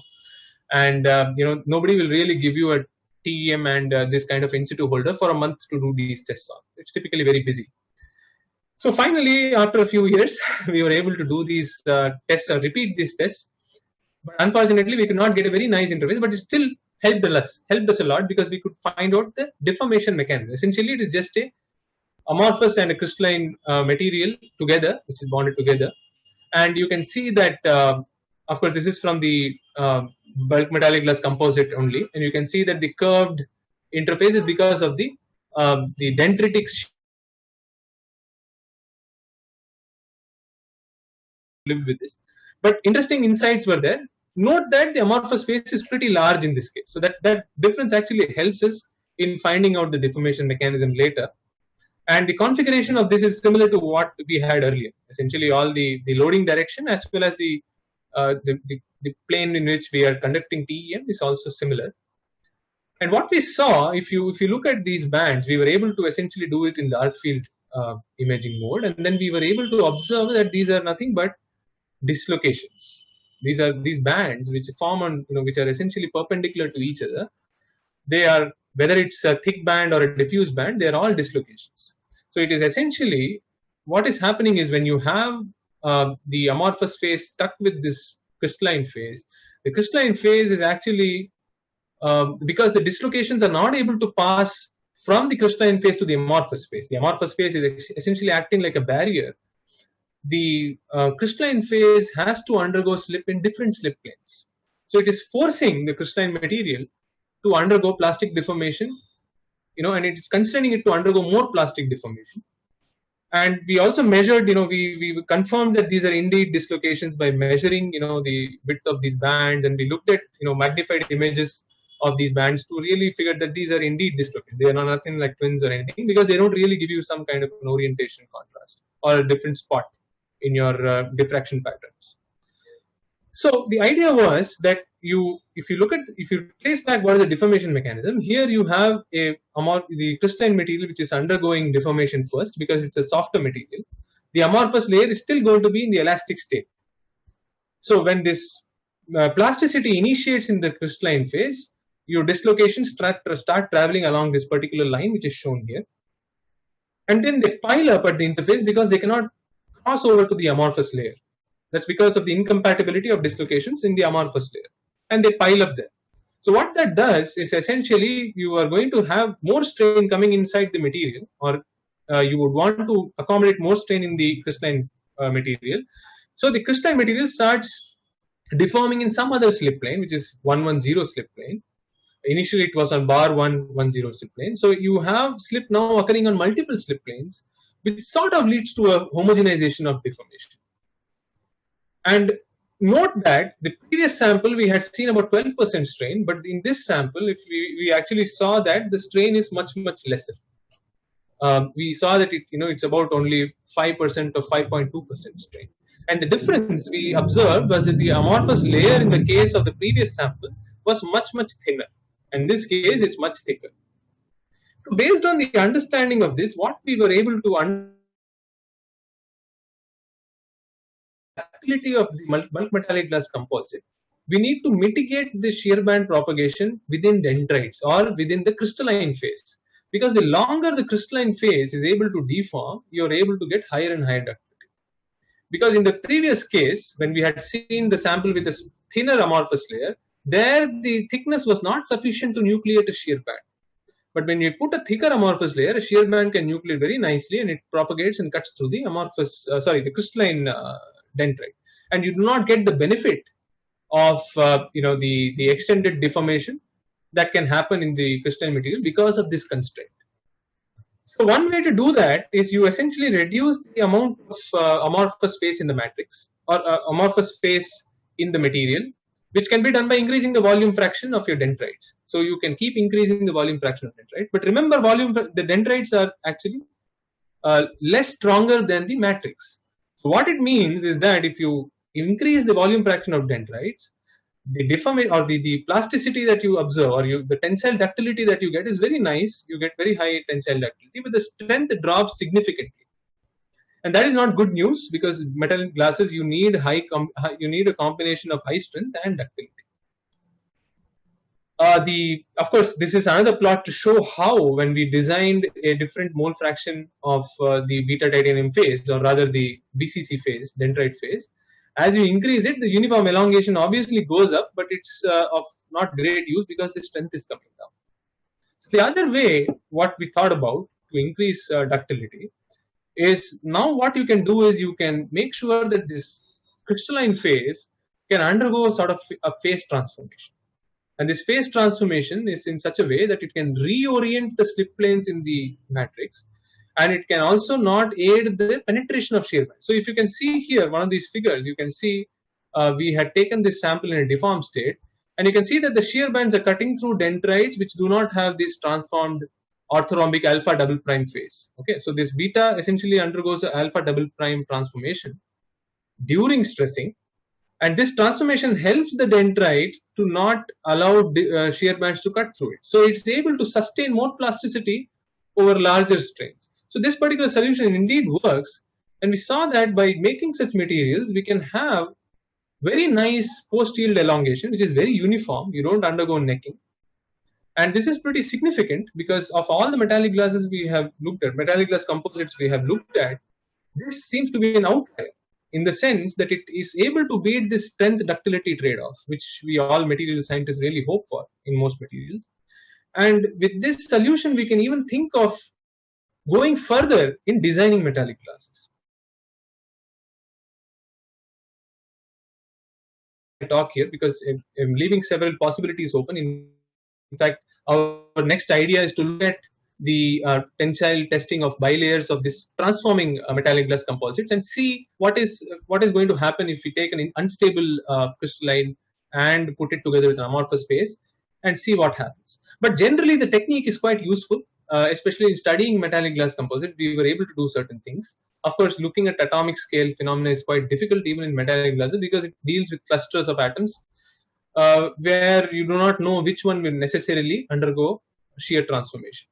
So, but we can still do several things with it, and several important phenomena can be identified and can also be helped in designing alloys, better alloys. In fact, we had done several other experiments on crystalline materials. I'm not going through them today for the lack of time, but we can clearly see that this kind of testing is quite helpful, and it can be used for making different kinds of alloys. Of course, there's an important message in all of this that when we also extrapolate this information to bulk materials, even in this case, it is not necessarily always true. See, because there are going to be size effects which come in. We have to rely on certain ideas. We can only rely on certain things happen at this scale, and then extrapolate them for a design idea at the macroscopic level. So these things must be noted very, very carefully when we do these tests. But nevertheless, it's quite an exciting method, and I hope all of you get to use it. So with this, I will end my discussion, and this is the photograph of the campus. I think this is one of the best views that you get to see in Xi'an Jiaotong University. They have one of the best facilities, and hopefully we will be able to get some of these in India as well very soon. That's our attempt. But till then, you can enjoy the view, and please feel free to ask me any questions if you have. Thank you, Professor Lakshminarayan. It was again a very insightful talk about how in-situ nanomechanics can be utilized to engineer better metallic composites with greater strength and ductility. We have time again only for a few questions. I'll read it out, the ones that are already there. Vikram Gelli is asking, could the difference between the sharp notch and the blunt notch be because during the blunt notch, the exposure to the FIB and its induced damage and dislocations is higher, is what he means. Okay, so that's not a bad question. It's a very good question because FIB just does induce damage. But essentially, if we in fact looked at some tests done by Julia Greer as well, and she had used not FIB, they had used, I think, another method to build these kind of specimens. I think it's some kind of lithography where they grow these things on a substrate.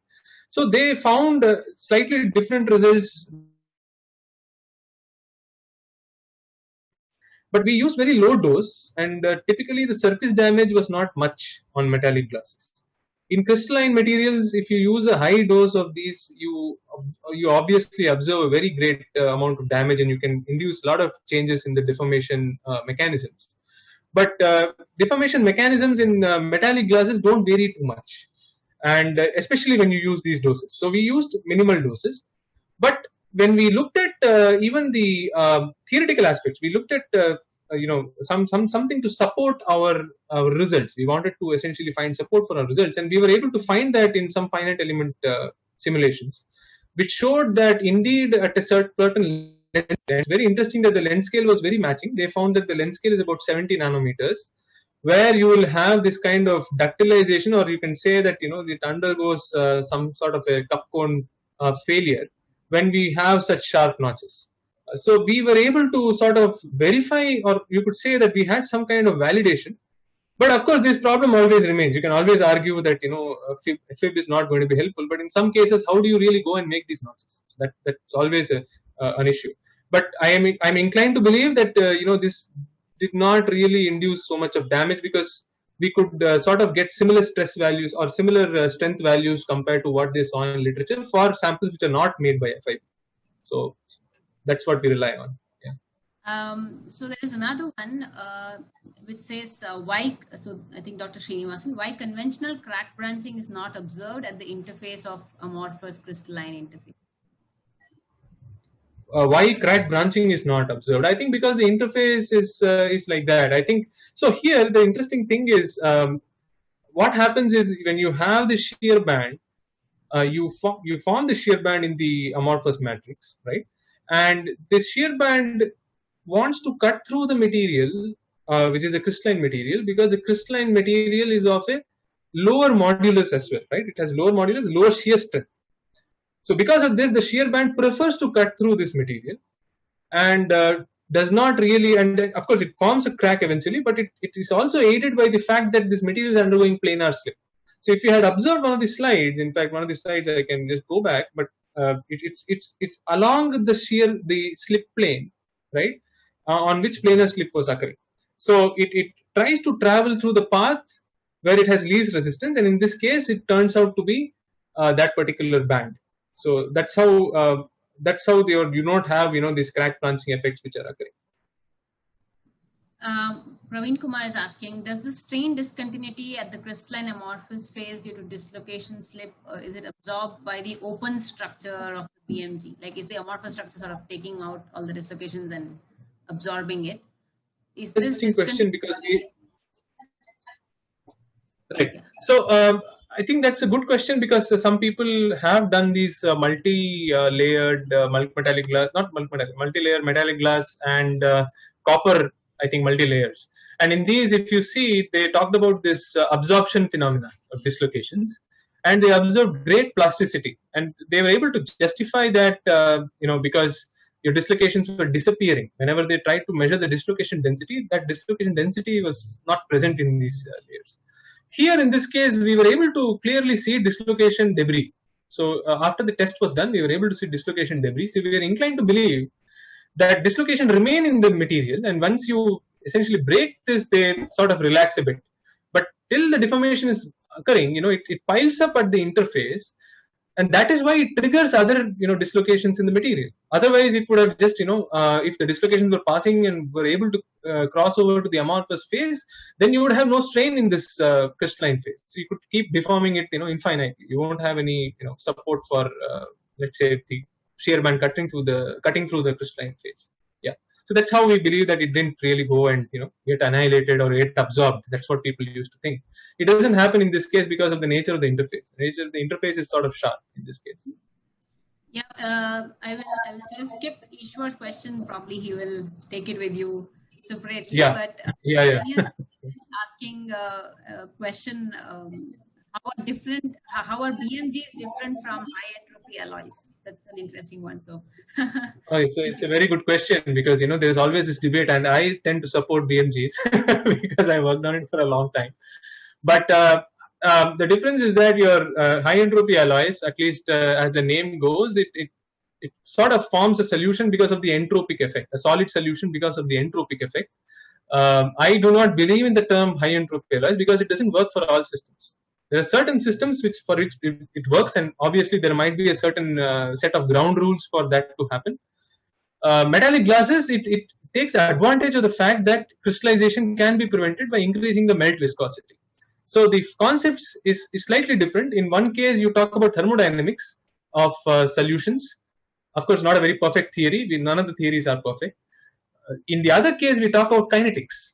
Here, kinetics is quite important in glass transition, because when you try to explain it through thermodynamics, you actually reach nowhere. You can define certain things like the specific heat capacity and probably the glass transition temperature. Even that is not thermodynamically well defined. They are also defined in terms of viscosity increase only. So it's a completely different field when you go to, let's say, amorphous crystals solutions, which is the case with high entropy alloys. So very, very different fields. You have dislocations, you have a lot of different phenomena in high entropy alloys. Of course, much more interesting. In metallic glasses, you deal with shear transformation zones and shear bands, which I find very interesting and easy to deal with. So that's how I would look at it. Yeah. Thank you. Thanks a lot, Lakshminaran, again. And yes, this place that you're showing in your last slide is really pretty, I think. Yeah, you would have seen it as well. Yes. It would be nice to visit there again. Yes. I would then try to move on to the next talk. Till now, we have had more materials-related content, and we'll now have Dr. Douglas Stauffer from Senior Manager Applications, Hydrotron Product Lines, Broker Nanosurfaces, Minneapolis, talking more about the instrumentation aspects. And I saw there were several questions about the instrumentation, so I have sort of reserved it for him. So Doug studied in the University of Minnesota, where he got his PhD in material science and engineering, and his major responsibilities is that he manages Brooker's Hydrotron Nanomechanical Research Lab. This lab is the primary generator of technical content for all kinds of application notes and marketing material. As a senior staff scientist, he has also worked as principal developer of new products and analytical methods related to Hydrotron's core technology. I'm sure the audience is waiting to listen from you, so I will transfer it to Doug. Thank you.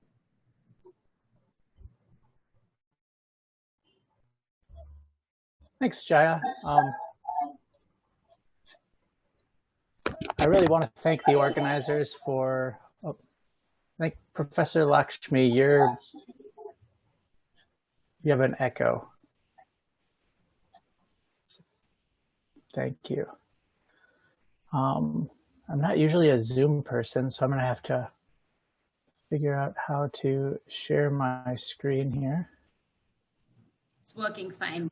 Yeah. There we go. Yeah, so I really want to thank the organizers. It's an honor to present. Normally, for things India related, I have so many colleagues and coworkers that are of Indian descent that I don't get to participate very often. So it's very nice to be able to come here. I like to present standing up, but my one ankle is about this big, so if I move around a lot, don't let it distract you. So I'm playing soccer over the weekend. Yeah. So I want to talk about nanomechanical instruments for microscopes and using them as a toolbox for doing nano and micro mechanics. And so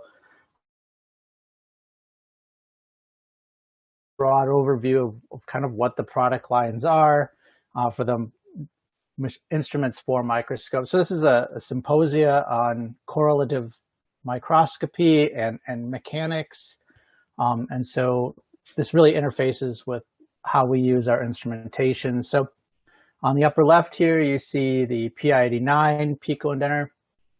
And this comes from a long line of these 8 series pico indenters. So systems that are designed to do nanomechanical testing inside the SEM. And so on the lower left, you see the PI-85. And so this was the real first commercial system. So we had some prototypes before this. We call them, PI-81 or whatnot. There's actually one still being used in the field. But the PI-85 was really the first commercial system. And then there was the 87, and now the 88, and now the 89. So I'll talk a little bit about what the developments have been here. The PI-95 is for the TEM, and so Professor Lakshmi just gave some insights into how that can be used to look at deformation mechanisms. And then on the bottom right, we have the BioSoft. I'm not really going to talk about this today, but it mounts to an inverted optical microscope. And so then you can do mechanics while observing from underneath here. And so the PI-89 builds on what we learned from building the 85, 87, 88.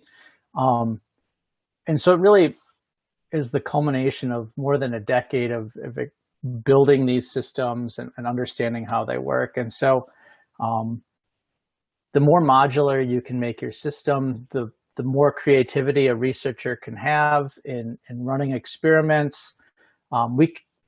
We can't think of all the experiments that someone may come up with in, a year or 2 years or 5 years with their system. So really designed for modularity here. And so we have this sliding dovetail for the XY stage. So you can really have a lot of space to work. And you can't really see it here, but there's a multiple sample mount here so that you can do with one pump down, you could do 5 samples. All on their own SEM stubs. And it's compatible with rotation tilt, heating, cooling, and obviously the odd sample sizes. One major change was the precision encoded stages of 1 nanometer resolution from the 88. and then increased stiffness. And so this frame here, it looks a little bit odd, but it's really engineered for stiffness. And so the machine 10 to the 6 Newton per meter for the machine stiffness. It also has a lot of weight reduction because the SEM stages have a limited capacity to carry load, especially at tilt. And so we did a lot of work on weight reduction and stiffness increases. And so the XR transducer, this was really introduced with the 87 and the 88, but we're continuing with this system. It works very well. I'll point out here on this view of the stage, you can see 6 sample mounts right here with just 1 sample mounted. But you can use an interchangeable force sensor, so you have maximum loads of 10, 500, and then 3,500 millinewtons with a maximum displacement of 150 microns. And so how this works is here we have this flexure, and this is a piezo actuated flexure mechanism.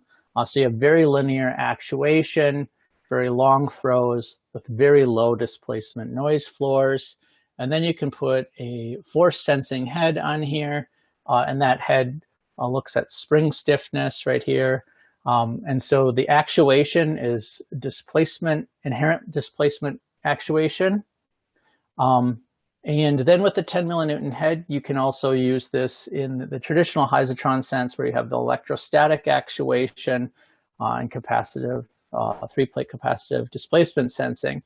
So with these interchangeable heads, you just take them off with the 4 screws. You can really accommodate a large range of sample geometries that you may want to test. We came out with the rotation tilt with the PI-87, and so now we have introduced a second configuration for that. So we have this configuration A on the left. This is, we call it the traditional configuration. And so the rotation here is, rotation axis is perpendicular to this base plate. And on the right here is we have the spindle mode. So now the rotation axis is on the indentation axis. And I'll get into why that is here in a second. So this traditional rotation axis configuration was here we have the sample aligned with the probe. You could move it perpendicular for the electron beam. You could move it over to the fib column for production of pillars and move it back for indentation. You can move it to EBSD. So here's an example of indentation. You have your gamma phase and your alpha phase and your grain structure here. And we can look at the austenite versus ferrite modulus and strength.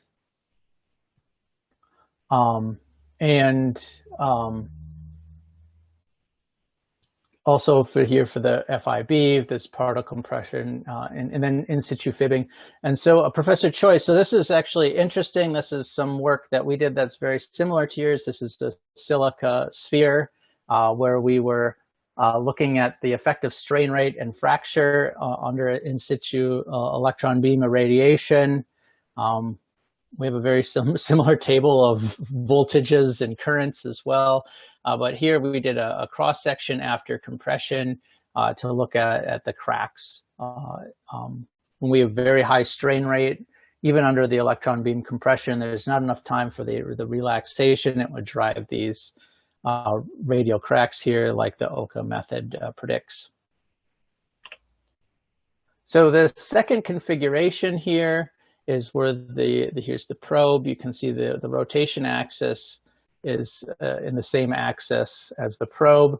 And this really gives you the ability to do some more transmission techniques or look at the backside of specimens. So you can still get to your EDS backscatter and EBSD detectors for this correlative methodologies.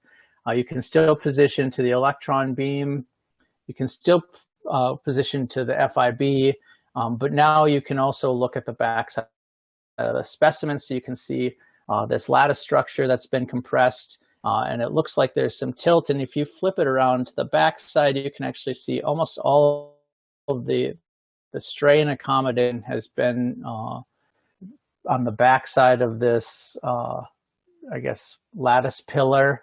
And so this really gives you some more insights, the greater ability to see what's going on with your specimen.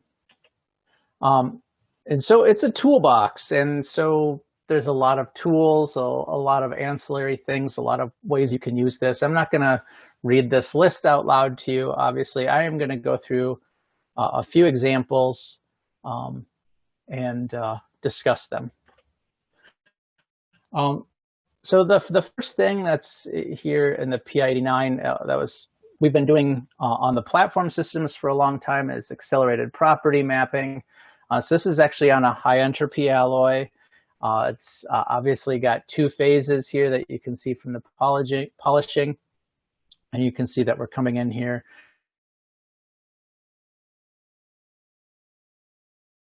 We have a couple of publications on this high entropy alloy, including one on using AI or machine learning to go through and do the correlative stuff for us. So this is another eutectic high entropy alloy work that was involved at University of North Texas.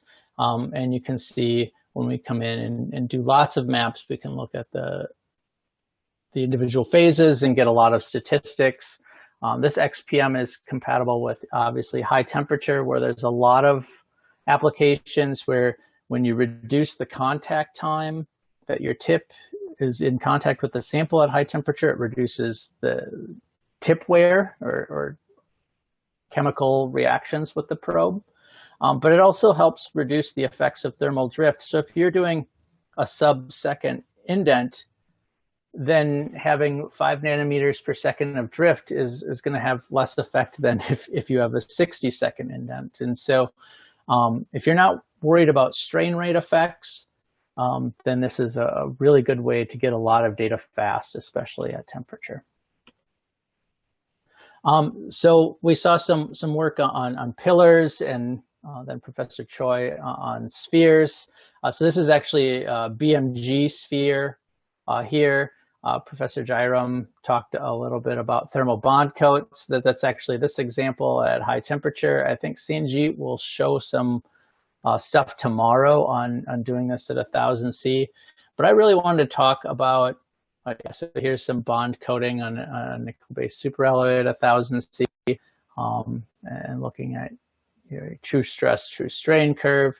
But I really want to talk about the power of the XR transducer here. So with this example here, this is a biomedical device. It's a Kirigami structure. These are lattice structures here. But if we go back to this Kirigami, I really want to point out the scale bar here. So this is more than 60 micrometers tall. We're going to compress this to about 50% of its elastic limit. And so this is all linear. So we're looking at very low loads here, very high throws. Okay. And then we have almost complete elastic recovery. So there's a variety of compression you can do. You can do this traditional pillar testing at high temperature, compression of spheres, but you can also look at some of these odd structures with the very long throws that the XR transducer allows you to have. I do want to talk about one special case of pillar compression that we've looked at. Raytheon Technologies, John Sharon on Inconel 718. And so this is high temperature testing, nickel-based superalloy. And so 650 degrees C here. So we have our compression, our yield. And so here's at the very beginning of the yield. And then this is a series of stress relaxation experiments. And so the goal of this experiment was to compare the activation volume or activation energy measurements that you get at high temperature with a variety of methods. So we did the strain rate jumps, and load relaxations, and then can compare them. But you can see here's our stress relaxation. You can see that there's a lot of intermittent plasticity that occurs during that stress relaxation here. It kind of gets hidden in the load here, and then one final compression. So Professor Lakshmi talked about some tensile testing. So we really offer two types of tensile testing, and so this is the gripper methodology here. So we have this fib machined gripper, and it's pulling on the tensile specimen. This is about 100x playback speed. This is actually a displacement rate of 1 nanometer per second with this test. So this test is well over an hour long.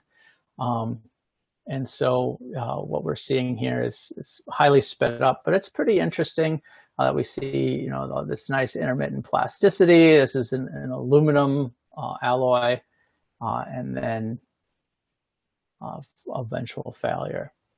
And so I really, if you have questions or comments on this, this is the person, this is really the expert right here. He's on my team.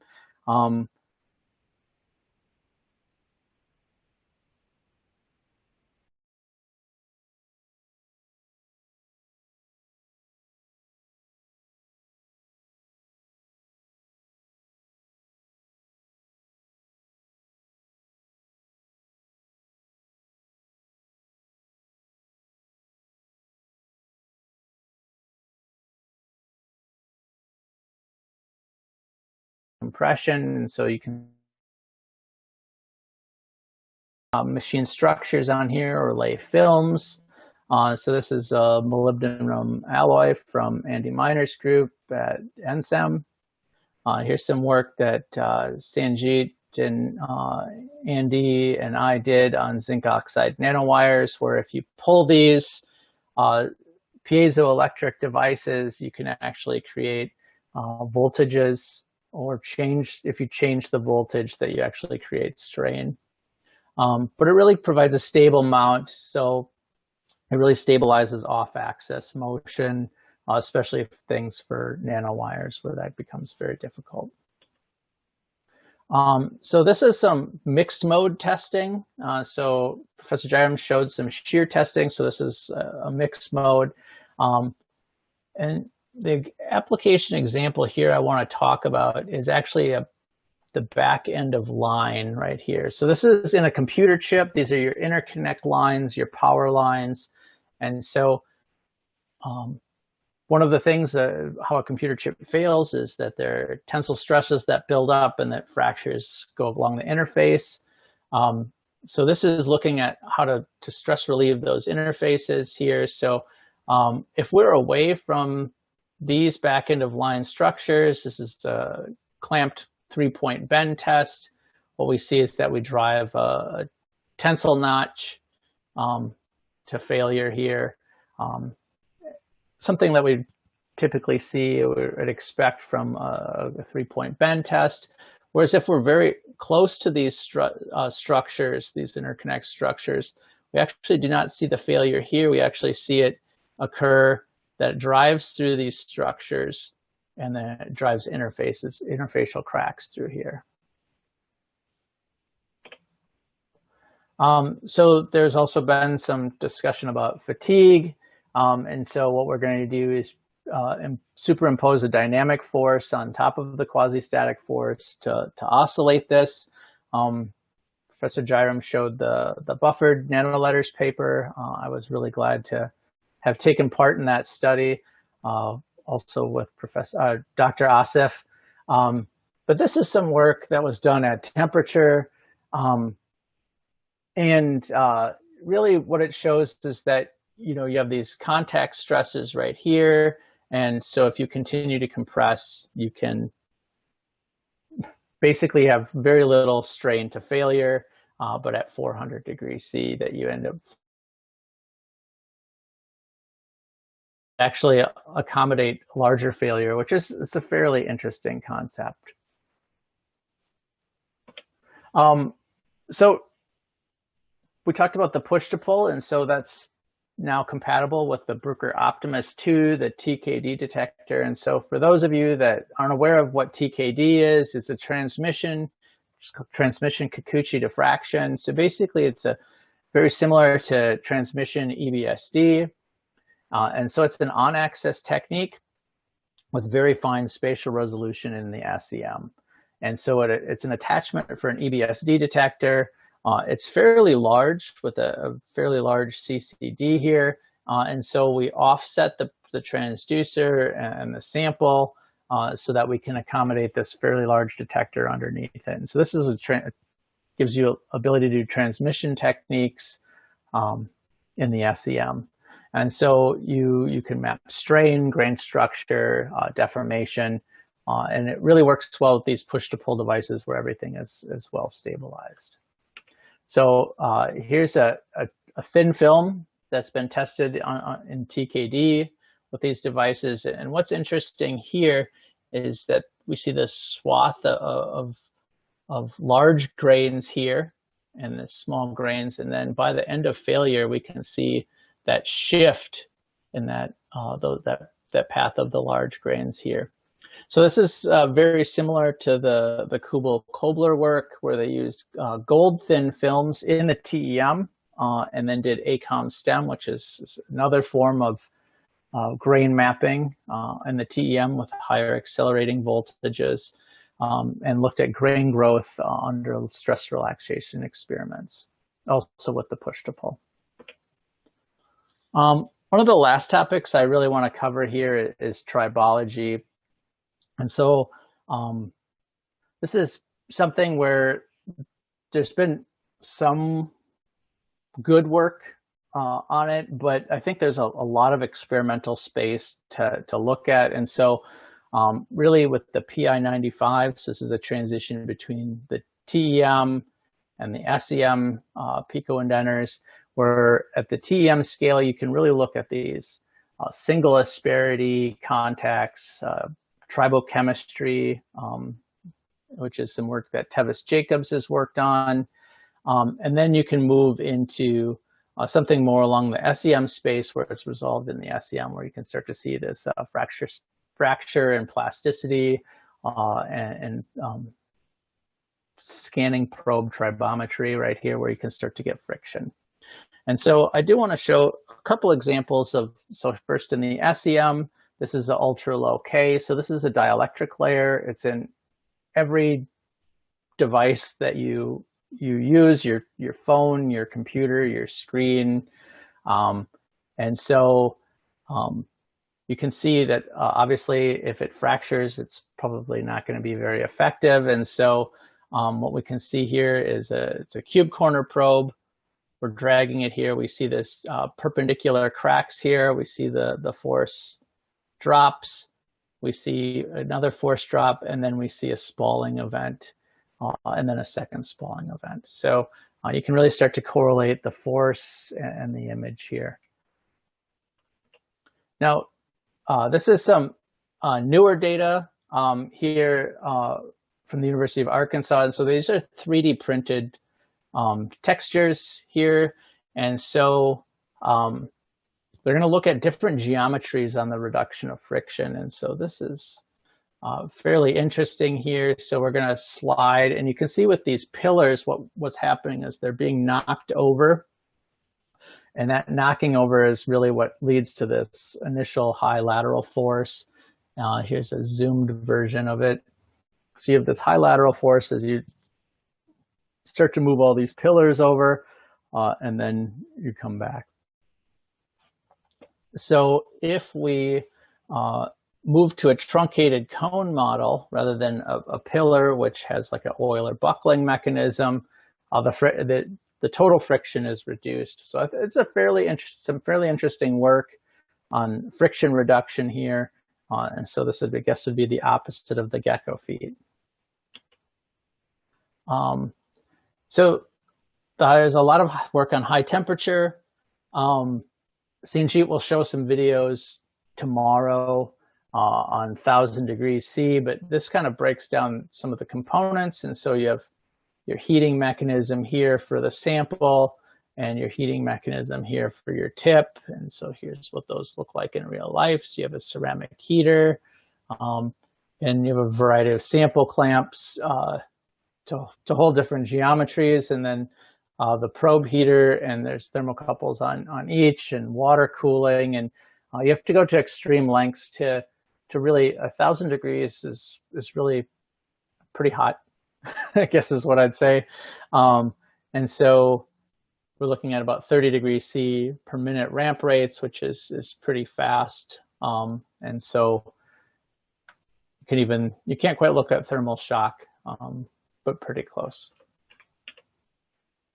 And so with the TEM pico-indenter, I mean, there's been a lot of historic work on this. This is some stuff from Zhiwei Shan's group on cadmium selenide nanoparticles. Here's some work from Dan Keener. He's the first to do these direct pull tensils. This is copper here, and you can see you just at a few tens of microns. You can look at those load drops here. So this is that same work by Claire Chisholm, and on the push to pull with the molybdenum fibers. This is the buffered paper where we looked at fatigue and where those cracks initiate. So here actually is an oxide particle, and the textbook says that your fatigue crack should start at where there's an elastic mismatch, and I'm really happy to report that the textbook is correct. And so here we see is grain growth ahead of that crack tip, and this has been confirmed by ACOM STEM looking at that crack growth. And so there's a stress concentration at that crack that allows the grain to grow. So this last TEM example here, I really want to pause it for a second before I start. So this is olivine. So this is a major element in the Earth's crust. And so this is that single asperity contact. So what we're going to do is do the stepwise load function, where we continually increase the load to see the effect on the olivine. And so you can see here now what we've just done is move this hydrolyzed or water layer, and we can look at, here's our essentially our lateral force. So so we step up and we see this row of dislocations initiate, and then at the same force as we raster back and forth, we start to interlock these dislocations, creating a plastic zone. And as we continue to step up, you can see this is just a bend contour in the thin foil, but what we'll really do is driving plasticity very close to the surface. And so obviously there's a lot of different TEM manufacturers, so we manufacture holders for different TEMs, but I think that kind of is the summary of what I wanted to show today, just kind of a summary of the toolbox that the PI series really helps you do your research. And so with that, I will end. Take your questions. Thank you so much, Doug. I would read out some of the questions that were also pending from the last talks that you may be able to answer. You talked about high temperature testing, but there was some question about low temperature testing below 0 degrees. And somebody asked, what about condensation effects and such? Would that lead to some challenges for low temperature in-situ testing? Yeah, so in-situ testing, I mean, it's almost always done in vacuum, right? And so once you're under vacuum, you have there's not really a lot of condensation that occurs under 10 to the -5 torr. We do a lot of low temperature testing on the platform systems as well, and in that case we typically purge the sample chamber with dry nitrogen for several minutes, and that really can drive out that. But condensation is like always a problem when you're doing low temperature testing. You just have to know how to mitigate it. One of the biggest challenges we found with the tribo-indenter systems when doing low temperature testing is that if you pull the tip out of the sample chamber, right, and then go to the optics. For those people familiar with using our systems, you often go between the tip and the optic. When you pull that out and that tip is at -80°C and the humidity is 60%, you form a nice chunk of ice on the probe, and that really affects your tip shape. So you have to really start to plan your experiments so that you're not going back and forth between the tip and the optics. But it's just something that you get used to when doing low temperature testing. Yep. Another question was about compliance of these in-situ instruments, probably are slightly lower than the platform systems. And how does that affect especially fast processes like crack propagation? Are we able to truly control the displacements at those junctions? So, I mean, so how do you control displacement when you don't know the compliance? That's a fairly good question, but yes, for the most part, in-situ systems have not been as stiff as like ex-situ systems. I mean, an ex-situ system, you're talking about, hundreds of pounds of granite, right? That helps absorb that load. Particularly stages, the cross roller bearing stages that you would use in a platform system are much stiffer, right? Actually, the primary compliance in a platform system actually comes from the transducer mechanism, because you have to have compliance to measure force, right? We don't have there's not a really good way to measure force without measuring displacement. Even for piezo, say, strain gauges used as force sensors, you're measuring the strain, you're not measuring the force, right? So, I mean, you can use spring mechanisms. There's a variety of mechanisms, but almost always you're measuring displacement. So, so that's really a primary driver for compliance. For the in-situ systems, you have two things, right? One is the stages tend never to be as stiff. They're precision stages, but they're really small. And then the other is you're stuck with a fairly small frame. And so you have other drivers to the compliance. Once you know the compliance, though, and you kind of have an idea of what forces you'll be using, I think that's how you are going to have to drive, like if you're using a displacement controlled scheme, right? That you use that displacement control scheme, you're going to have to basically do some back of the envelope calculations as to what the actual displacement will be.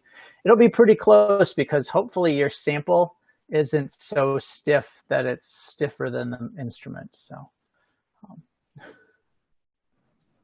Thank you once again, Dr. Douglas Stafford, for especially focusing on in-situ systems, which goes well with the theme of this symposium as well. And telling us all about the toys that are available with Bruker. And I hope with the strong audience that we had today, I mean, we had about 240 participants when we started out. And although we are running a little late and therefore it has tapered, but there are still, more than 100 people listening in. So that shows that this topic is really of interest in India and abroad, of course. But I think this is one of the very successful symposiums that we have had on such a focused topic. And I would like to thank all the panelists today, starting from our keynote speaker, Professor Vikram Jairam from IISc Bangalore, Professor Insuk Choi from the Department of Material Science and Engineering at Seoul National University, South Korea, Professor Lakshmi Narayan, Department of Materials Engineering, IIT Delhi, and Dr. Douglas Stafford from Hydrotron Product Lines at Bruker Nanosurfaces. But more importantly, the wonderful audience that we had today and all the discussions and questions that came up, we would like to really thank them for being around. And we would like to remind them that the link for tomorrow's session will be a separate one, so please re-register again. If you have any questions, please write to Pratyang. His email ID is given in the chat box. And also, we would like to invite you all to the demo session of one of the in-situ indenters that Brooker makes. So that will be at the end of tomorrow's session. So thank you all for being with us all of today, and we will see you tomorrow. Pratyank, if there is anything to add, please do so. No, I think everything has been covered. Yeah, a great day. So yeah, so we'll meet tomorrow at same time. Stay safe. So with that, we can conclude today's session. Thank you, everyone. Have a good evening. Thanks, everyone. Stay safe. Thank you. Thank you. Yeah. Thanks. Bye, Jay. Bye, everyone. Bye. Bye. Bye, everyone.